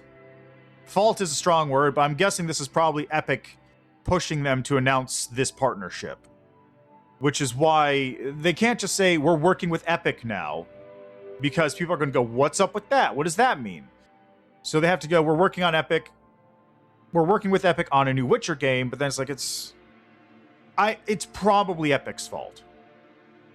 That's probably what this is all about. This is probably just them trying to sell Unreal Engine 5. That's my guess.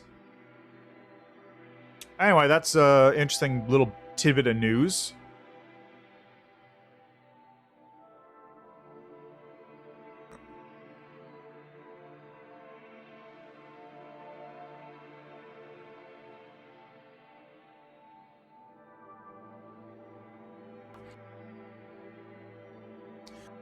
Yeah, pretty much. Also, hi, KIRA. How are you doing? Your game is neat, but also, oh boy, I just died and I'm back like 20 minutes. Oh, man. Yeah. Game hype culture is just another bad part of AAA game culture, like microtrans and live services. Yeah, I totally understand. That's good to hear. Thanks for stopping by. I was just about to, I've been playing the game for an hour, so I was going to switch off to my next game, but I was going to give my 2 cents if you want to hear them. So, yeah, my 2 cents on the game. Very cool game. I am very curious about what the Lunacid thing is, because is that actually what the moon phase is right now? Yes, it is. That is actually the current moon phase. We're in waning gibbous, and that is currently a waning gibbous moon. So I guess what that means is if I like cast magic, right? I get. There you go. I got a little moon thing there.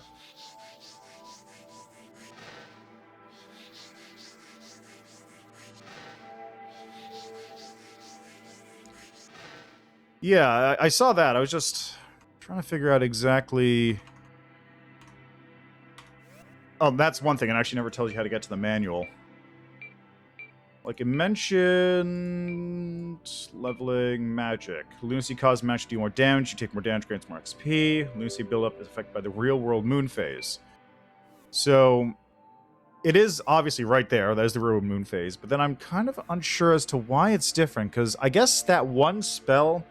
I guess different spells had different amounts of lunacy buildup. Because that blood magic spell I picked up had a lot more to it than this. Like I casted, I think, twice... and it gave me like a full 66% or something.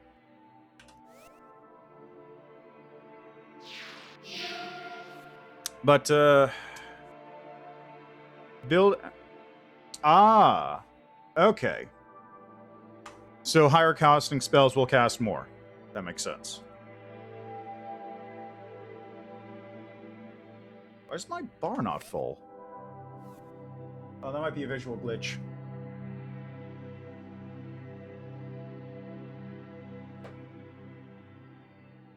Oh. Oh, I see. So it doesn't... Okay, so it's not like... Okay, I see. So it's not a... It's a counter that increases based on... It basically is a multiplier for how much your lunacy gauge fills. It's not like it goes up to that point. I understand. I figured that a full moon probably took it all the way up, but I couldn't be sure because I can't control the moon yet. I'm working on it, but it's a lot of rockets involved. But okay, so let me take it from the top. First, I dig the style of it, although one problem. Actually, wait a second, what am I doing? There's a compass, isn't there? I could just turn on the compass. Yeah, there we go. That probably solves a lot of problems. So I was about to say it's really hard to navigate when everything's sort of samey with all these corridors, but that kind of fixes the problem, doesn't it? Not 100%, of course, but King. Oh, that's cool. I guess that's the Kingsfield compass. Okay, wait, am I looking north, or is north that direction? I guess I can check with the other compass. Okay, north is this direction. Got it. So when I look at the compass... Yeah, it's pointing north. Yeah, I mean, part of it is, part of the navigation with, like, fence posts and stuff is that when you're dealing with walls like this, you need to be able to, like, identify which corridor is different from the next one just by, like, glancing down it, and it's kind of, like, here I can see, like, there's that thing, which means that's where the pit is, and over that way must be the other one, but when you're not dealing with that, then it's kind of like you have to figure out, okay, which one was this? Did I take the right here to get to it, or did I take the left? So that's just like a small thing. Eventually that'll get ironed out, I imagine. Graphics fine. Has that old school style, which I dig. I really like the the combat's kind of stiff at the moment, probably because I'm very early in. What I do like about the combat, though, is the like body damage that you can actually do. You can actually knock the heads off enemies, or you can like cut off their arms and whatnot, which disables them and actually prevents them from being attacked. Like the snail here, for example. If I smack it on the head, it can no longer damage you. That is super cool. I love that. With the mummies before, I could actually smack the heads off of them with the torch, and they would be completely unable to hurt me. Well, no, that's not true. They could still hurt me, but they couldn't hurt me with magic, which is the bigger problem. Get off. Let's see. Otherwise, it's not too bad to, like, pick up and play, although it didn't ever tell me that tab is this. Like, it never told me tab is open the menu, which is something that could be fixed. Let's get over here. I did not buy the key yet. Right.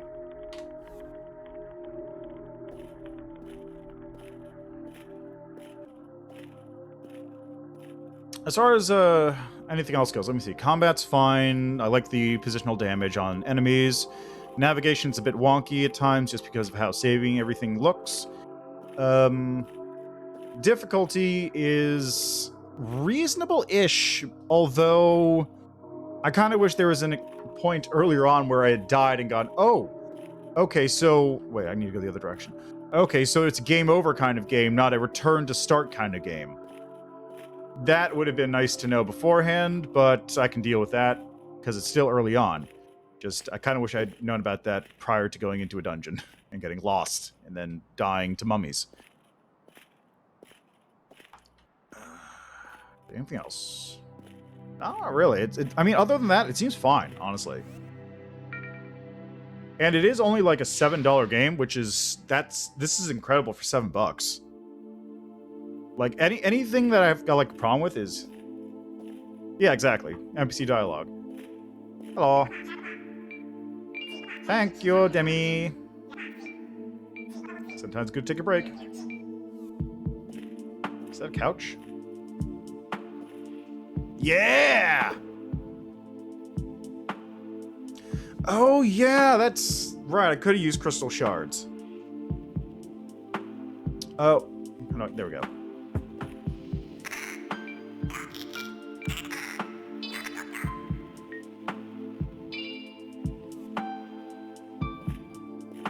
So, about that, one other thing is I'm not 100% sure. Like, obviously crystal shards are usable and you use them up, but I'm not sure if, like, health potions are restored when you save, or if they're only restored by buying new ones.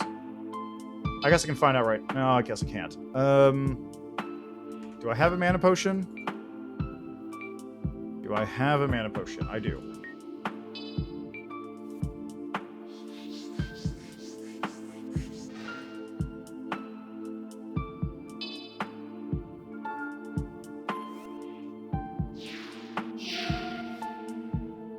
The answer is no. They do not get restored. Okay, good to know. Okay, so it is a... It is like an old school one. Yeah, fair enough. I never played Shadow Tower or Kingsfield, so I wasn't sure quite what to expect. So as long as you're able to buy new ones to replace that, then, you know, it's not a problem. How much did the cost? 12. Yeah. All right. Like, if the only limit is just, like, getting money, then I guess that's fine. I'm still not a big fan of consumable healing in general, but that's just a personal preference. Anyway, other than that, let's see, it's... I can't really think of anything wrong with the game, apart from that, honestly. Like, it feels fine. I see. Yeah, well, you know, whatever. It's your decision design-wise. Just as long as it's balanced properly, I've got no problem with it. Right, the only other problem is that you do move kind of slow. Like, this is your run speed, and then this is the walk speed. Like, that's the only other issue I've got. It's just, it feels really, really slow, which makes just getting to one spot kind of a problem. Like, if I want to get back to the, Oh, you can what into speed? Oh my god. Okay, then. That explains it. Okay. Yeah, there it is. Run speed right there. Okay, maybe an indicator that you can level up would be good. Let's see how this looks.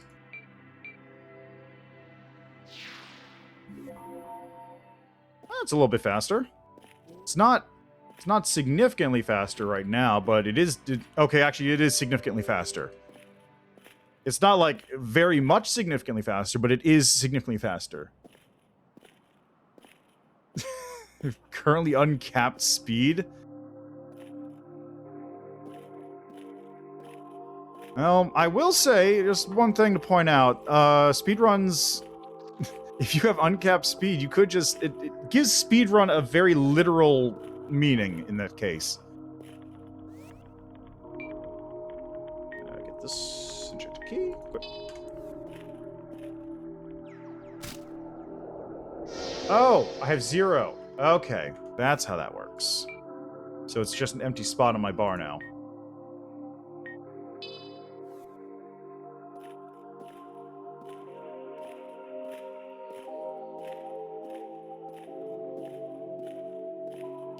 Oh yeah, no worries. I just wanted to, like... I want to grab that torch again.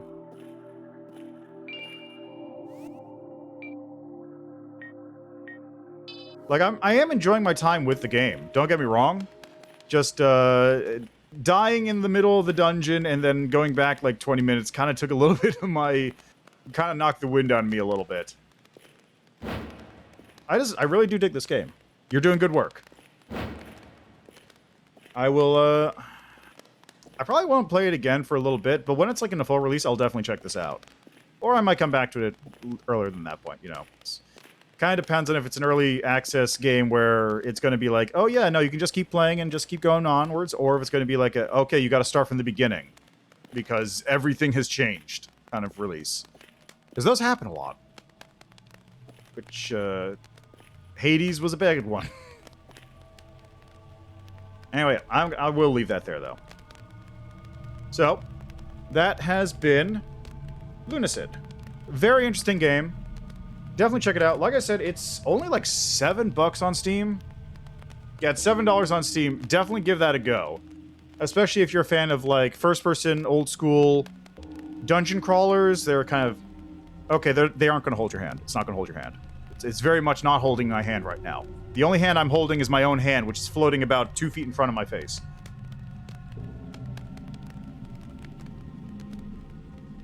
And, of course, the fact that you can scale it to speed is interesting. Only thing I'd say is... It doesn't... The game doesn't really tell you or warn you just how... not hand-holdy it's going to be. Because... Usually people, when look at, oh, it's like an old FromSoft game, they're going to go, oh, it's like the Dark Souls, and you get Estus, and you get to restart a bonfire, and, no. This is an old FromSoft game. This is the old FromSoft game where you have to fight for your life, because if you die, then you're dead, buddy. Go back to the last time you saved. But yeah, otherwise, game looks great so far, and for the price, you definitely can't beat it. So... let's move on to the next game. Go check this game out. Let me go back to the title screen so it's actually visible. Quick game. Is that going to go... That's going to go to my desktop. I can't actually quit to menu. I mean, this is a... That's not a bad thing, but it's just... It's like, in this specific instance, like... Ah. Alright, I'll be back in a sec with the next game.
All right, and that's the last game we're going to be checking out today is one by the name of Spirit of the Island, which has this dead silent like title screen to take a look at, which is kind of odd.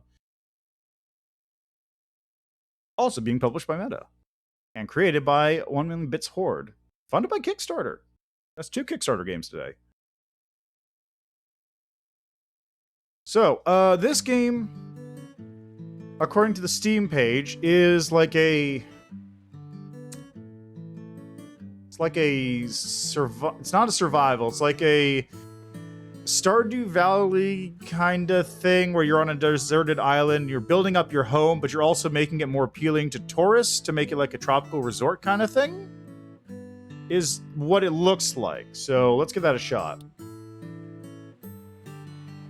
Oh, right. It also supports 2-player multiplayer. That's advertised on the main page.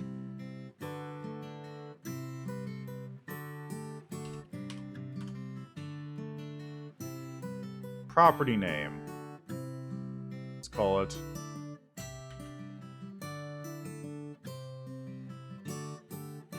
Maluhia in the Mahu region.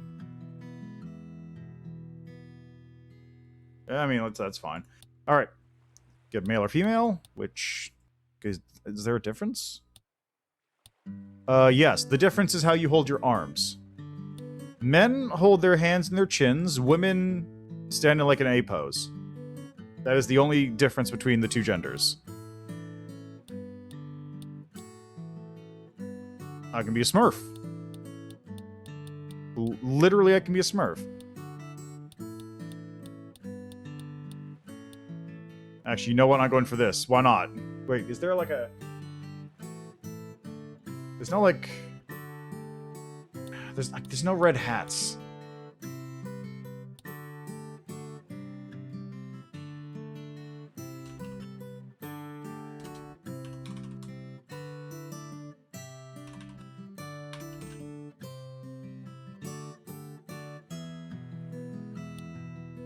Childhood. Childhood. Countryside lover. Survival needs are low, stamina recovers faster, creatures are less aggressive. You love everything about living outside of urban areas. Taking care of a farm brings you joy and animals mean a lot to you. Manual work is also something that is not hard for you. You learned how to defend yourself during school and how to find different types of plants and organic things in the nature. Foraging and discovering are things that you really love to do. For you, cooking is art and spices are gold. You always think in different ways to cook, not only on the land, but you also know how to deal with different types of seafood. As a kid, you loved to talk to others, and people always enjoyed being next to you. Joining your friends in many adventures were a big part of your childhood. Everything can be fixed or created as per your imagination. You love building stuff and destroying things as well. Connecting logic and crafting defines what you have become today. You're fascinated by everything the world has to offer. The food, the people, the animals, challenges, and even the danger. Living the life, as some may say. Okay, that's the end of the list. God, I can't... Okay, I guess his name's Bob now. Bobbert. Bobbert the Builder. Survival needs are normal. Stamina recovers at normal speed. Creatures will attack on sight. Okay, there's only 2 difficulties. Let's go with Explorer for now, just to make things smoother. Tutorial, yes please.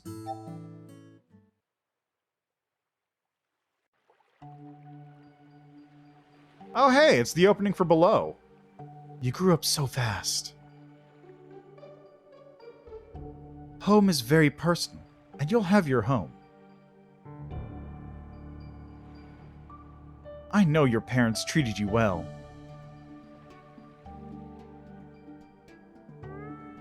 Don't worry, they'll wait for you to meet you again, one day. It is time for them to rest, while you start your own journey. There's so much to see. And even more to discover. Spirit of the Island.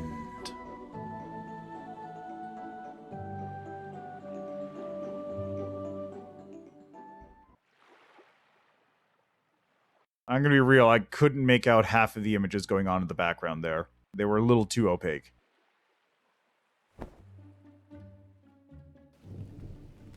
Oh, nice. This is actually just below. I made a joke, but it's actually below. Arr, the boat is gone. At least I'm on the correct island, I think. Welcome to the Smurftopia region. There's a quick guide to get you started. In this game, the camera is fixed, and you can use movement with WASD, jump with space, interaction with E, and action with the left mouse button. You also have basic human needs like hunger, thirst, and fatigue. Keep a close eye on it so you don't slow down because of those reasons. Check your stats with tab. Always because when you can, but the game user interface will also show you the biggest changes. One last tip before I let you go, explore the island, interact with objects when you can. Objects that you can interact with will display an icon next to them. Use the interaction with E to do it. As a first task, try to find your home. Just follow the road and go northeast from there. Where is the road? Ah, there's the road. Follow the road to the north to reach Bobbert's Lands. If you go south, you'll reach the pier. Ah, I see. Oh, it's the same thing again.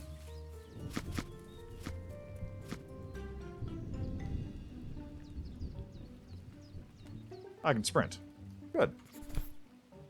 Tutorial. You'll gain experience points while doing many actions like chopping a tree, discovering new places, speaking with people, and many more. There are two types of experience points, overall and skill. Overall means how famous you are in the world. The more famous you are, more tourists will also become attracted to the town and your property. But it also means more pirates. Excuse me? Skills are points where you will gain... Skills are points where you will gain when you do actions or interact with objects or people. For example, if you chop a tree, you will gain points for foraging. But if you discover a new location, you will gain points for exploration. Each new skill level will unlock new items, recipes, or actions for you to do. I'm going to guess the developer is from...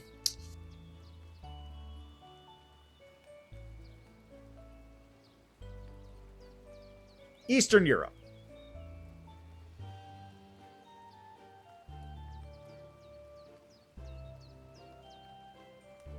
Brazil. Damn it.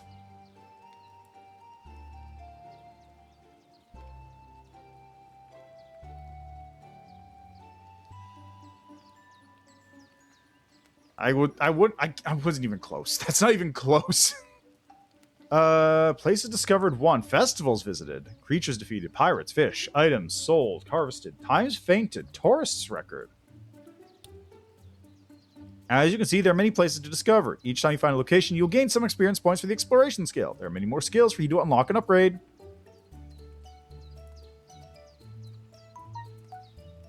I found the town of Headquarters, which is not much of a town and more of a rocky outcrop. Is this where my house is? No, hi. Hey, be careful. There's some nails in the ground. I'm trying to fix the bridge. I don't know what happened. Sorry I did not look at you. If I drop this now, we may have a bigger problem. Tell you what, if you bring me some more materials, maybe we can finish it faster. What do you think? Maybe we can chat later. As soon as I have the materials, I'll bring them to you. Thank you. This will actually help us both. So I need 15 stone plates, 10 stones, and 4 ropes. How do I...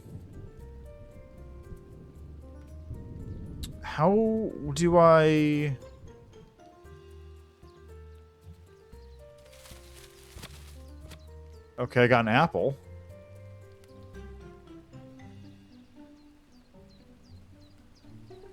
There's a little pond here. Is there a map? This is the game world map. It'll help you during your journey. It was created a long time ago by an explorer, so it will not have much detailed information. Oh boy, that is not useful, is it? That is, like, incredibly unhelpful.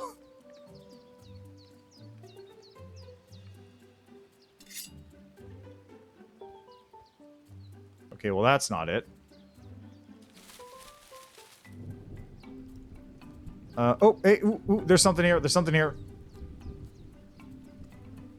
There's a pipe. Ancient cave.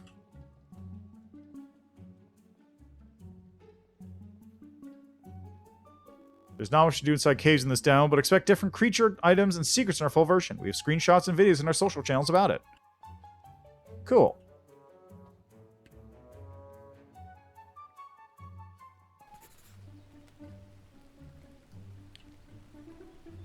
Okay, can I swim? No. Water is a no-go. There's a magical barrier that prevents me from getting wet. Ooh, chest. Okay, then.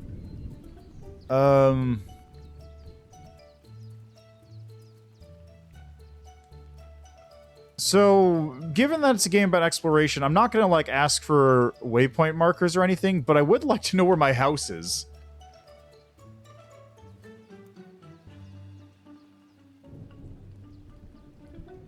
I straight up do not know where my house is right now.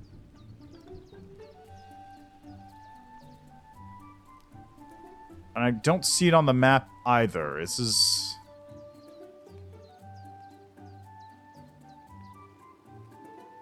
Okay, wait, is this entire area my... Okay, this entire area is my place, but where is the house? Oh. What? Oh, Oh, there it is. It's broccoli? Something's wrong with broccoli. Fat. How am I getting fat from a vine? I got a shovel. Shovels can be used to dig in the ground for some items, including getting earth to create crops. They can also be used to destroy roads or sidewalks that you do not want anymore. Shovels can be crafted using a workbench. This must be the place. What a mess. But the house looks like it is in one piece. I wonder why my parents wanted me to come here. Because they are sick of you in the house. Remember correctly, find the house, found it, and make it my new home. And then look for the elder. She's responsible for the local town around. Perhaps we can use this to get started and fix this mess. Also, maybe it would be good to find something to eat and drink soon, and later get some rest. Well, let's get that letter and take a look around. I also need to get to know the town. What town? There's no town here. This is your home. It's a little bit rusty and dirty now, but with time you'll be able to upgrade it and create new furniture and machines. Here you can build your own farm, your shops, and much more. Make sure it becomes a beautiful place for the tourists to visit. Also, when you get tired, you'll have to sleep. There's a bed on the second floor. You can change it later. Remember that you need to sleep to rest. Every time you sleep, the game will be saved. And if you have good sleep, you may gain a positive buffer, where your energy will replenish much faster for some hours. The same happens if you eat a good meal. Your health may replenish for an amount of time. Now, if you didn't already, get that wood axe, the shovel, the water can, and the pickaxe. Those are very important tools for you to start crafting your own buildings and get to work. And with time, you'll also be able to upgrade those tools. Axes are very important. You can chop trees down and even cut objects if you don't want them anymore. You can craft axes using a workbench.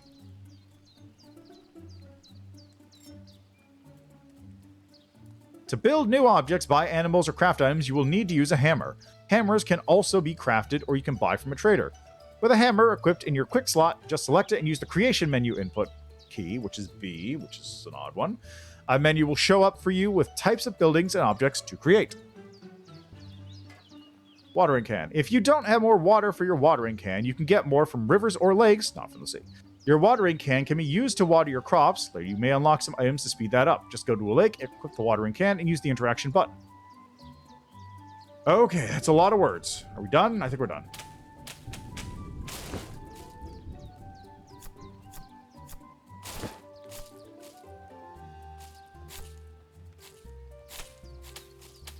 Okay, I see. So now it's kind of like, seriously, why am I getting fat from these vines? That's a little concerning.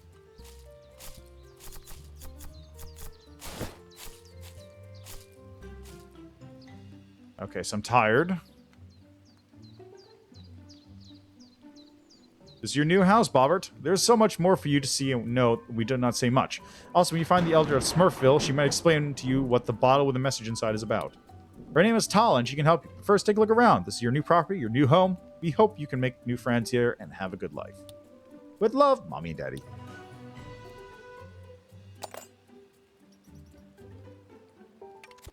Okay, workbench. I can make duct tape, cloth, and rope. I need 4 rope.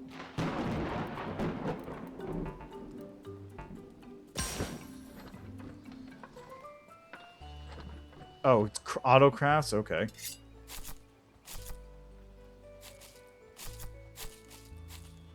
So I need, I think, 4 plant fibers for each rope.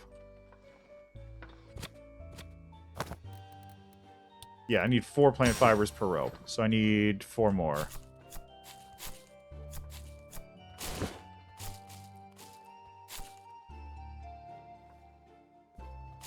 There we go. That's enough.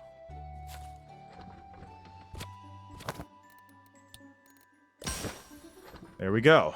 Now I need to get stone. How do I get stone? I don't know. Do I just use this thing?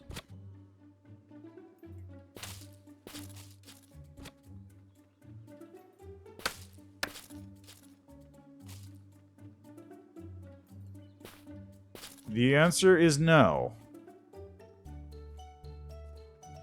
Do I use it here? Do I use an axe?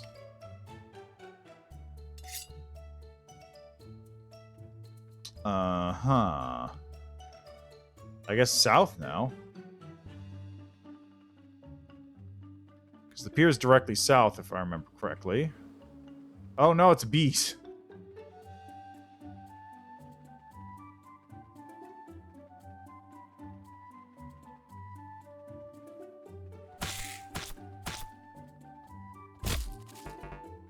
Okay, then.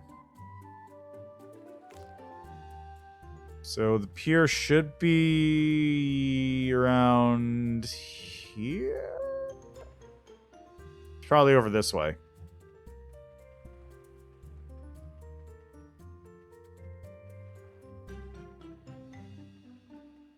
Also, yes, the music is that quiet.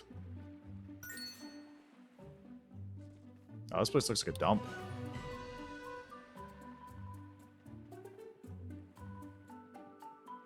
Go to the East Beach.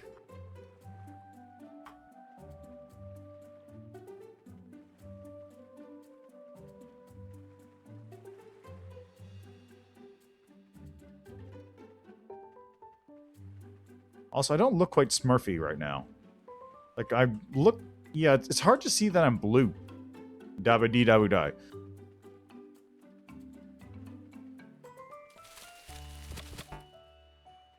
Okay, my bag is full, so I can't do anything at the moment. This is the East Beach, right? This counts as the East Beach? Yes. There we go. Get some rest at home. I wish I could mark where my home was on the map, because I'm not gonna find it again. Oop.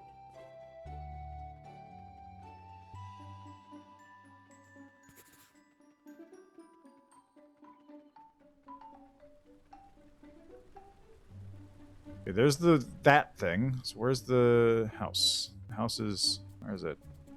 Ah, there it is. Excellent. Oh, there's a pickaxe. Pickaxes are the only tools that can mine minerals and destroy some rocks. Some rocks are only possible to destroy with dynamites, but let's save this for another topic. You can craft pickaxes using a workbench.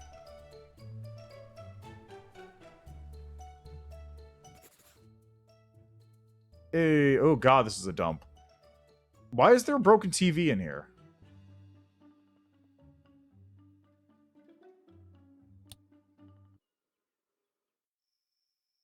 Are you actually going to make me watch while you sleep?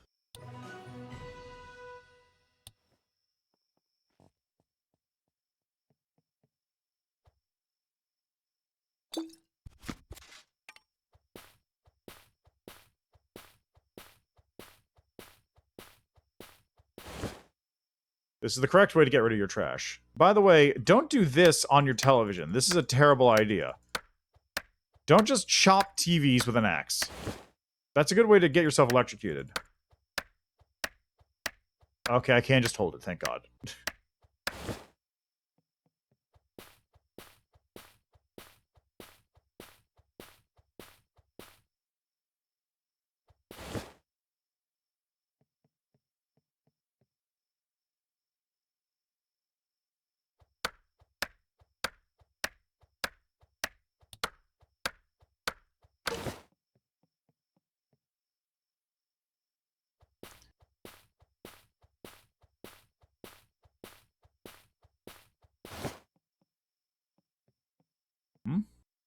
What is this? My bag is full.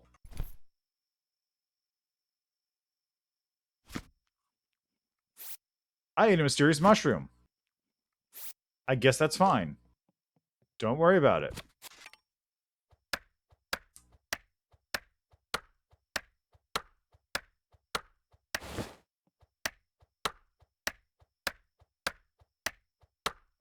My food is going up very quickly.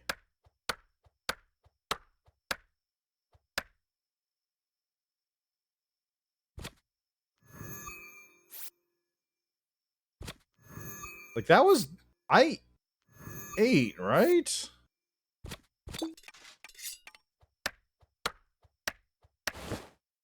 There we go.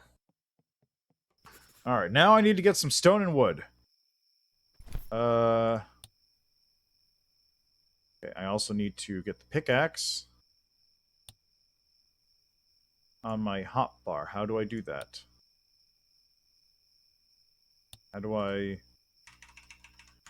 I get things on my hotbar? Messages. Skills.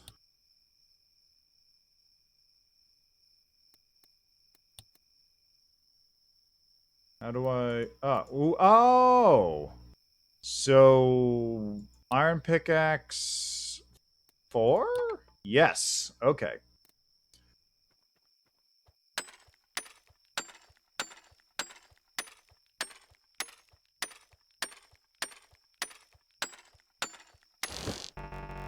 Jesus Christ, that's a lot of stone.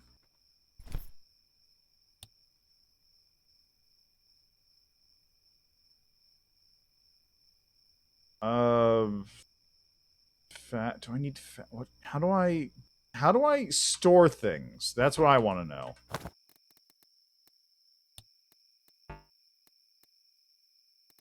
Is there a way to make a chest? Storage? Anything? Master key. Screws, watering piece of... How do I store items? Well, I've got the stone I needed. This doesn't help my inventory full problem, though. I guess I don't need earth. The earth can remain there on the ground. No! I don't need you. I need you to stay away.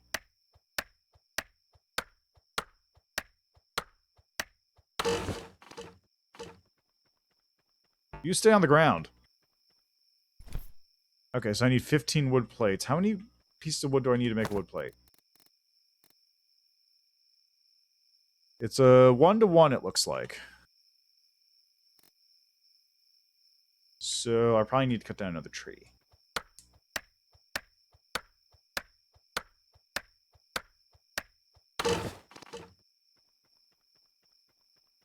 I don't know why I can't pick up that one.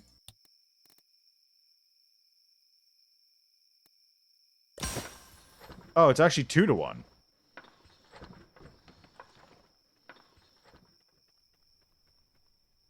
Good to know.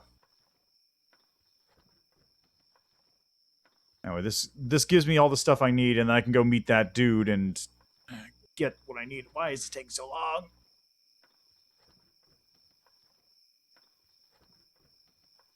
No, but like, actually, why is this taking so long? It's obviously taking long because I'm making a lot of materials, but why did you make it take so long? Is there any benefit to be gained from doing this? Is there any downside from crafting materials in this volume? Because right now, I'm literally just going to sit here for the next, like, 30 seconds and wait. That's all I can do. I got nothing else. Got nothing else to do here. I'm just sitting and waiting. Is there anything going on Twitter?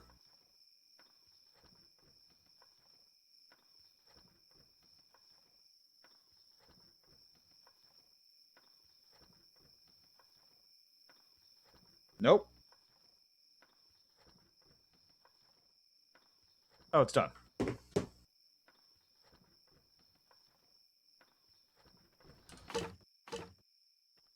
Okay, there we go. So now I gotta go...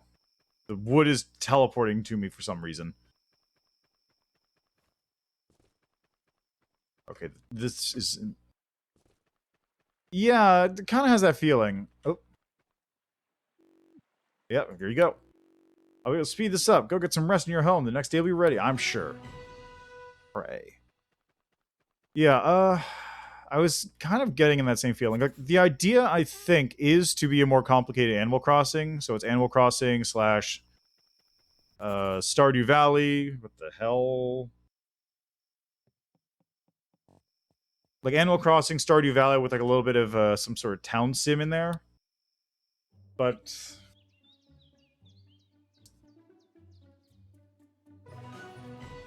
Okay, is the bridge... Bridge is done. Okay.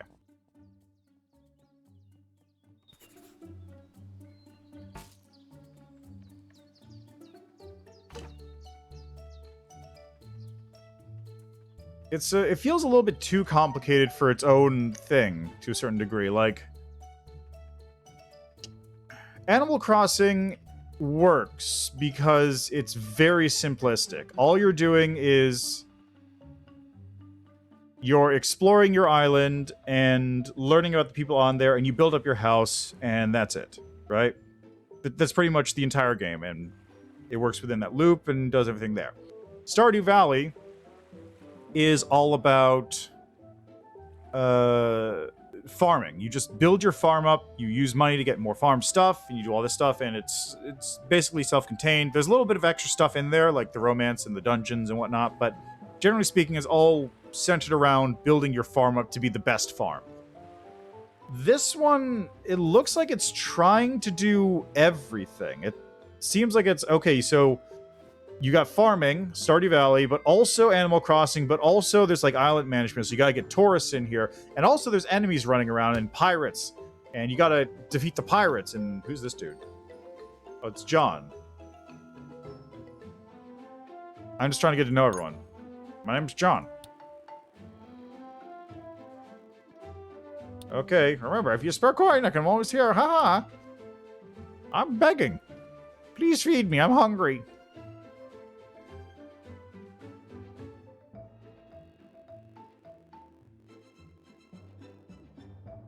Everything will be available when we release the game. You can play in your own island with the resources available in the game. Okay, so you can't get to the full town in this version. That makes sense. I was wondering, like, how much are they going to go for?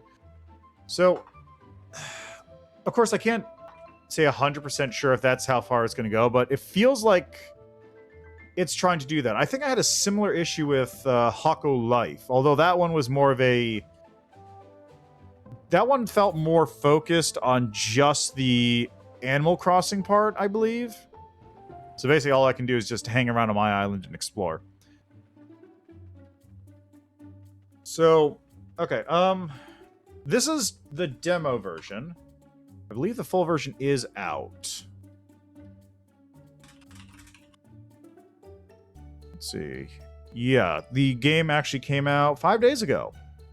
And it is $25. Hey, sup, Vision Vortex, how are you doing?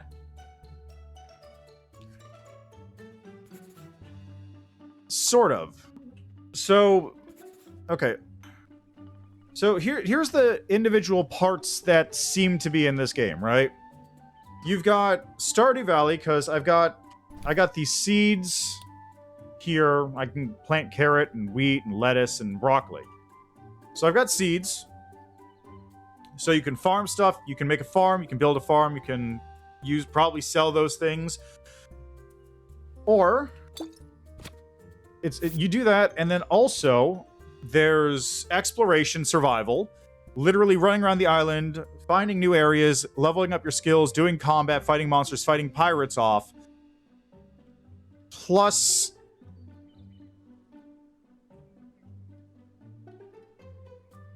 who knows what else is going to happen on the combat there. But, like, okay, so you got farming, you've got exploration, survival, you've got Animal Crossing style, like, meet your neighbors, do stuff for them, little side quest things, but also build your own house, build furniture, and then also on top of that, there's tourism management stuff where you're trying to like make your island more famous and create stores and all this. Like it feels like it's trying to do everything in this specific style of game. Like, there's games of this nature that exist that do like their own little thing. Stardew Valley, Animal Crossing, Hako Life. There's probably a bunch of forgetting.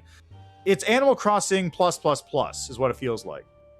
But it feels like it's trying to do all these things, but it's not really... It's not focusing enough on any one of them, and the whole doesn't feel cohesive right now. And I'm looking at this and going like, this seems like the kind of game some people would absolutely just disappear into, just get sucked into it and never come out. But at the same time, like, it feels like there might be too much stuff going on at points. Just from the bit I'm playing, like, I gotta run around and I gotta do all this stuff, and then, whoop, like, I have to deal with my survival management right now, which means I have to go find water in a minute. I also have some apples, which means I have to go find more food in order to get my hunger down, and I have sleep stuff that I have to deal with, which is also going to affect my stamina, most likely. And then, on top of all that, I can make a farm, I can level the land, I can try building new furniture by using the crafting bench in order to make my house look nicer, because it's kind of a dump right now. Like, I can see people just disappearing into this game, but it doesn't have, like, the sort of simplicity and focus that a lot of games in this sort of... I don't think genre is the right term, but this, like, feel kind of usually focus on the simplicity and the repetitiveness is like a thing that's just... You do your thing, and you feel the progress happen as you work your way through whatever it is you're doing. I don't know if this will hit that same nice spot, because it's just... It might just keep bouncing people all over the place.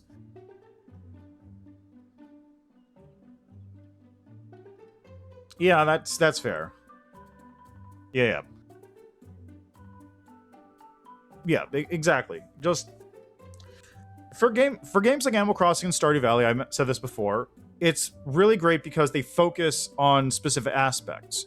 Animal Crossing has the multiplayer stuff, but also you have the just building your own home, upgrading your house. You have the Tom Nook debt slavery thing going on, where eventually you just keep building up your house and you keep making it nice, and you fill it with all the stuff you like, and you have different styles, and you try new things, and you make your own little space. And that's kind of how Animal Crossing works.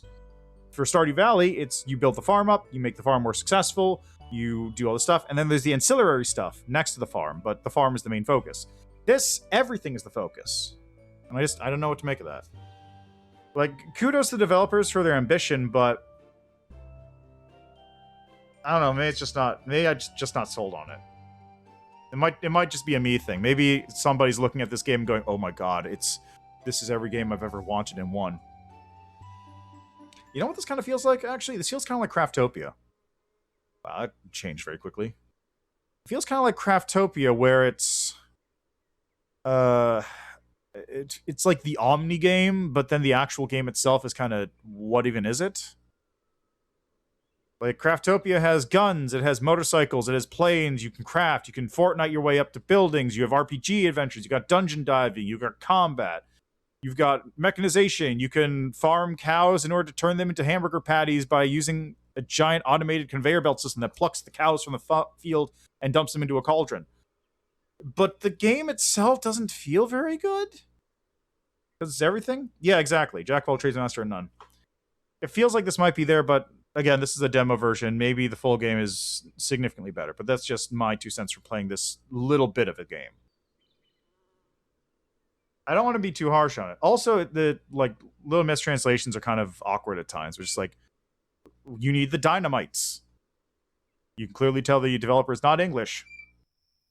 That's not a knock against them. It's just I always like finding them trying to guess where it came from based on the specific typos that they come up with.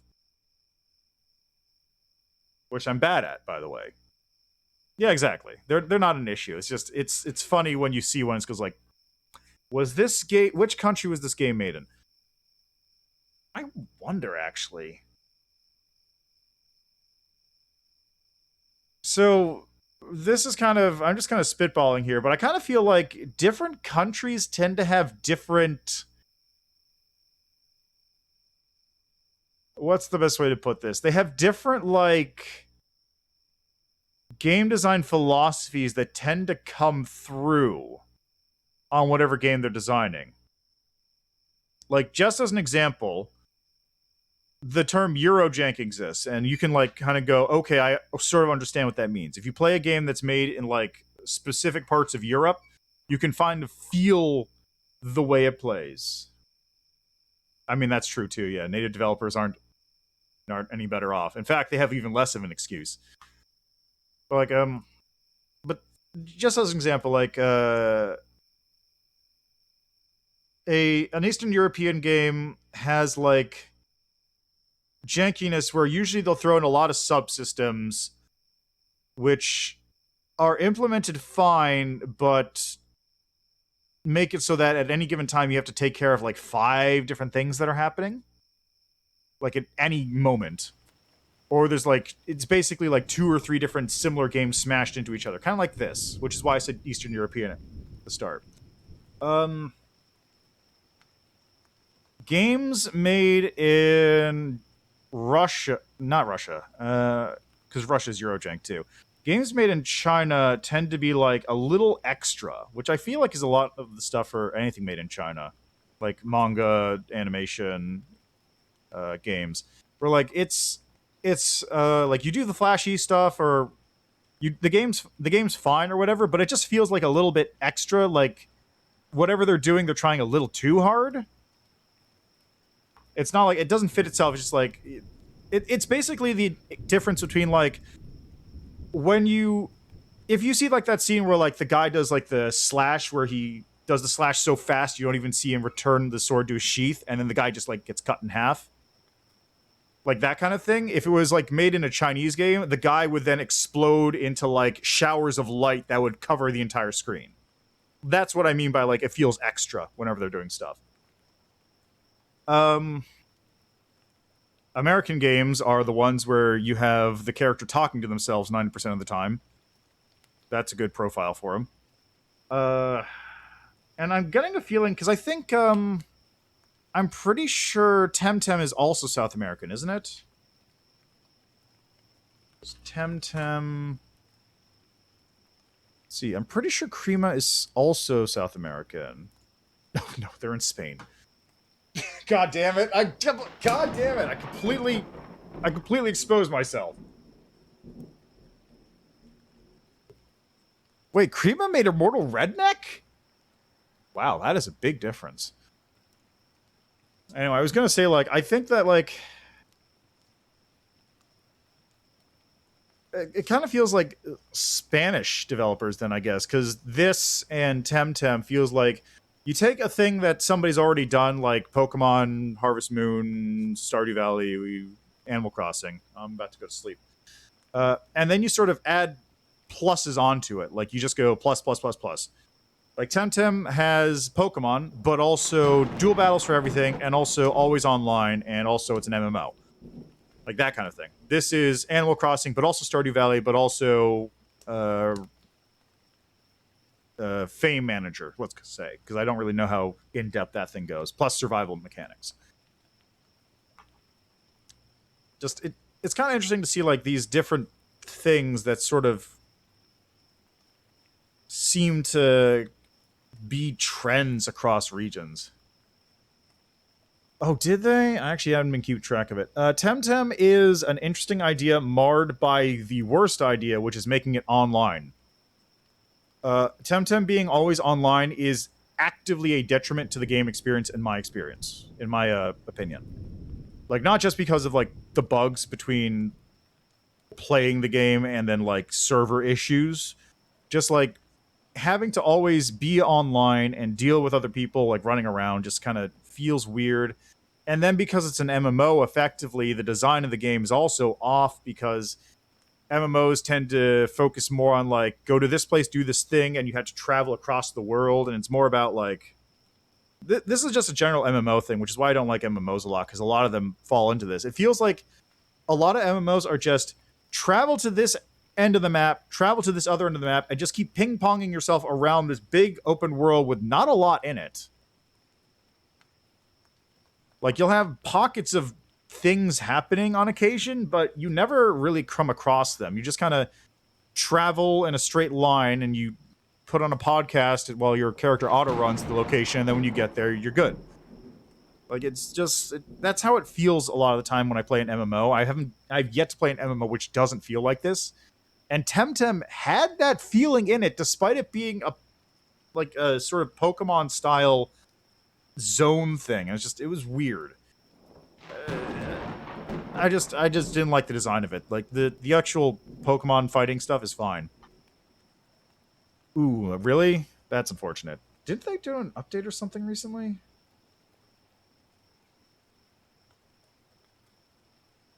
Thought I saw they did like a big island update on Steam or something recently, but I haven't touched the game in a while.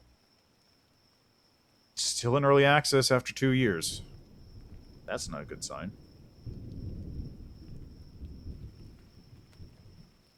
Well, there is Content Update 1. They put out that thing like 10 days ago.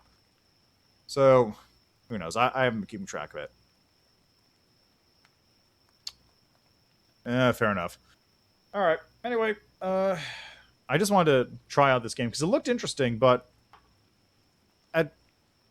basically that was part of it. Like, I was looking at it and I was like, hey, this looks interesting. What's all this stuff? Maybe that's a lot of stuff. And I'm getting into it. It's like, oh no, it's everything, isn't it? This is just the everything game. This is an everything bagel with everything inside of it. But it's stacked a little too high up to eat comfortably, unless you really like distending your jaw. That was pretty much it. I've been going for 3 hours, and I gotta do other stuff in a minute, so... That's where I'm leaving that for today. Anyway, as for the games today... Let's see. First we had Project Pong, right at the very start. Interesting game. I should play Tunic. I really should. It's on my list. I can get it on Game Pass. But, so Project Pong was the first thing I played today. Interesting idea. Wish I didn't have to play 15 levels to unlock the next set of Pong variants, which... like, the Pong variants themselves are cool, but the fact that I can't access them to play with other people is a little annoying. Also, for some reason, silent as the grave. No sound effects at all. It's clearly supposed to have them, but it just doesn't, so I don't know what's up with that. Second, Lunacid. Very cool game. Still in early access. Just came out. Definitely check that one out. That one's only $7 as well. Project Pong is $1. Lunacid. Only thing I'd say, still needs a little bit of tutorial learning right at the very beginning, just to tell you, like, this is how this game's going to run. This is how to open the menu. And apart from that, I guess that's really it. Really about it. Like, it's pretty solid apart from that. Also, I hate that crypt. It's terrible. I hate it. It's very good. Well designed. I hate it. And finally, Spirit of the Island, which feels odd. Hello, Ricochet's game. What's up? Also, welcome to the stream. What's up?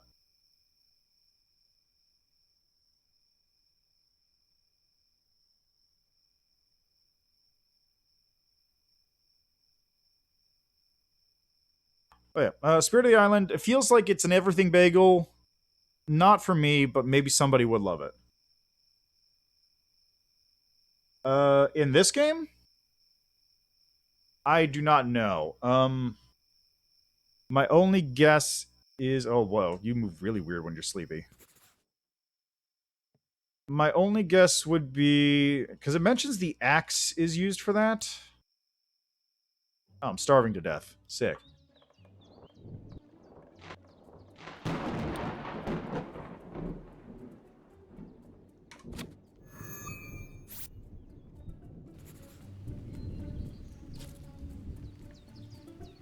Okay, so, like, it mentions the axe. So what happens if I hit this?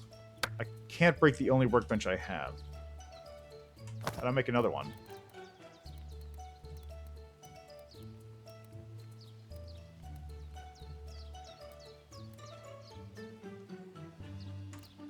Oh, right, the hammer. Maybe the hammer does it.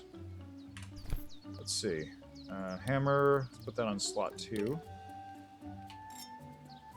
And it was B, right? Yeah, there it is.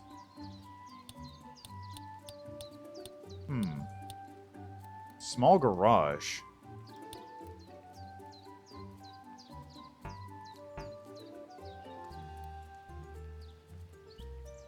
Basic stove, wood plates, and bricks. Okay, maybe... Hold on a second. Is there a XP per hit? English, Portuguese, controls. Quick slot pause, creation menu, quests, and skills map. It's back. Finance?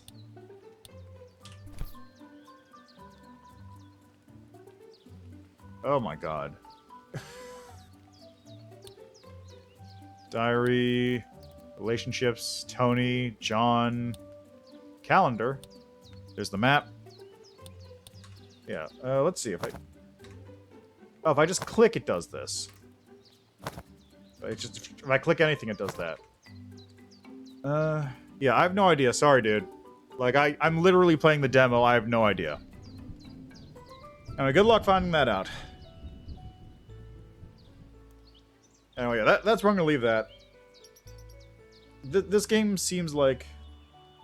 Yeah, you might... Because you don't get materials back for destroying stuff, right? So you can't just break it down and rebuild it. There's got to be a way to move things, right? Let's find out together.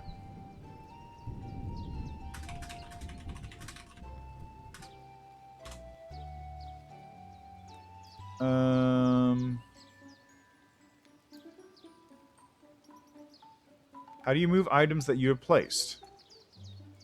That's Survival Island Evolve. That's a different game.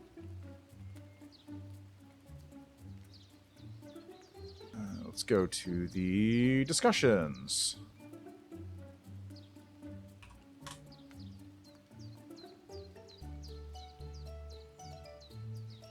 Is there a way to rearrange objects on your farm, such as the thing? As for rearranging, not yet. You can only destroy it and then build a new object. We're working on adding a possibility to move the objects. So it turns out there is, in fact, right now, no way to move something that's been placed down. You can only destroy it and build a new one. That seems like it should have been in there a little earlier. I'm gonna be real. Alright, well, as long as they're adding it soon. That post is from 3 hours ago, by the way. You're not the first person to have that question.